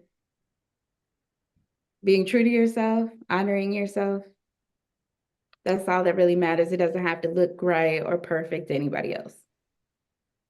I dig that. For me, it's okay to change your mind about things. Especially when you get older. Sometimes, like things feel different, and when they do, it's okay to let it go. If you once were into something and you're no longer into it, it's okay. No matter how many people come up to you and say, "Oh, I thought you were going. I thought you said. I thought you were." It don't matter if you change your mind about it. It's okay. I ain't feeling it no more, and that's okay. And this is sometimes what it is. Like if you ever wake up one day like, bro, I don't want to rap no more. Or bro, I don't want to. I don't want to work at this job no more. I don't want to be in this relationship no more. It's okay to change your mind. Like we just those things don't. We look at it and immediately put people in the fake box, but it's like no, it ain't fake. You just change your mind. And that's a part of the human experience. So. Without further ado, that is our episode, obviously, of Love and Basketball. Before we get out of here, again, we do not communicate prior about what the movie reveal would be. So it's always new information to us when we get to this segment, as well as it is for you all. So without further ado, the next pick in our Candygram Valentine's Day holographic Valentine's Day party month of romance and all of that good stuff, crushes. We're doing movies like that. So Mia G, what you got for us? Ooh, this was so hard. I was back and forth between a few for a long time, I just could not pinpoint something. And then I got down to 2 and I was like, you know what? I'm gonna keep it blackety, bliggity, black, because It's black, y'all, and I'm black, y'all, and I'm blackity black the black. yeah, we gonna keep it black for Black History Month. And I'm gonna go with the 1994 film Jason's Lyric. Oh man. Wow. Oh, this is gonna be fun. This is going to be fun because I just watched something recently about Jason with Jason's Lyric. Yes. Okay. Well, what made you pick that? What made you pick that movie, Mia G? Okay. I'm not even gonna tell you the other ones that I had in mind because I feel like we'll spin back around to those. Okay. This film particularly isn't one that I watched a lot growing up. Mm-hmm. I wanted something because I feel like we were in kind of a fun space. I wanted to get a little bit deeper, just dig into something a little darker, you know? Yeah. And I remember I did love this film. It's just something that was so different about it than other romance movies that I was used to watching. Mm-hmm. Okay. Something that just stood out to me. And I don't see a lot of people talking about it, like on podcasts. I always try to pick something that I feel like maybe hasn't been talked about a lot Mm-hmm. in this forum. Yeah, it'd be just our luck that Kosher Garden to do it. And then he'll be texting me like, I don't have no insider information, but that would be just you say that and that'd be the funniest thing ever. But Jason's Lyric, yeah, that's one of Ash's movies too for sure. It definitely was an enjoyable watch back then, but I've seen it a few times later, and we'll see how the review goes because I'm interested to take notes on it and see what. Scary, man. Huh? Scary. Not now, not at all. Like I I've said seen. for me. Oh, now I'm like, bro, I didn't seen a lot more. Like anyway, so yeah, okay. Well, I look forward to that. Jason's Lyric, you heard it here. That is Mia's pick in our Candygram month, our Candy Crush month that we're dealing with those things. So we're looking forward to it, man. Y'all know what time it is, of course. It's time to get back in. The street lights is on. It's starting to get a little warm outside. So we're looking forward to meeting y'all at home base as we do. If y'all want to reach out, childishgrownups3@gmail.com or reach out to us on Instagram, childishgrownups. Thank y'all for tuning in. Peace out.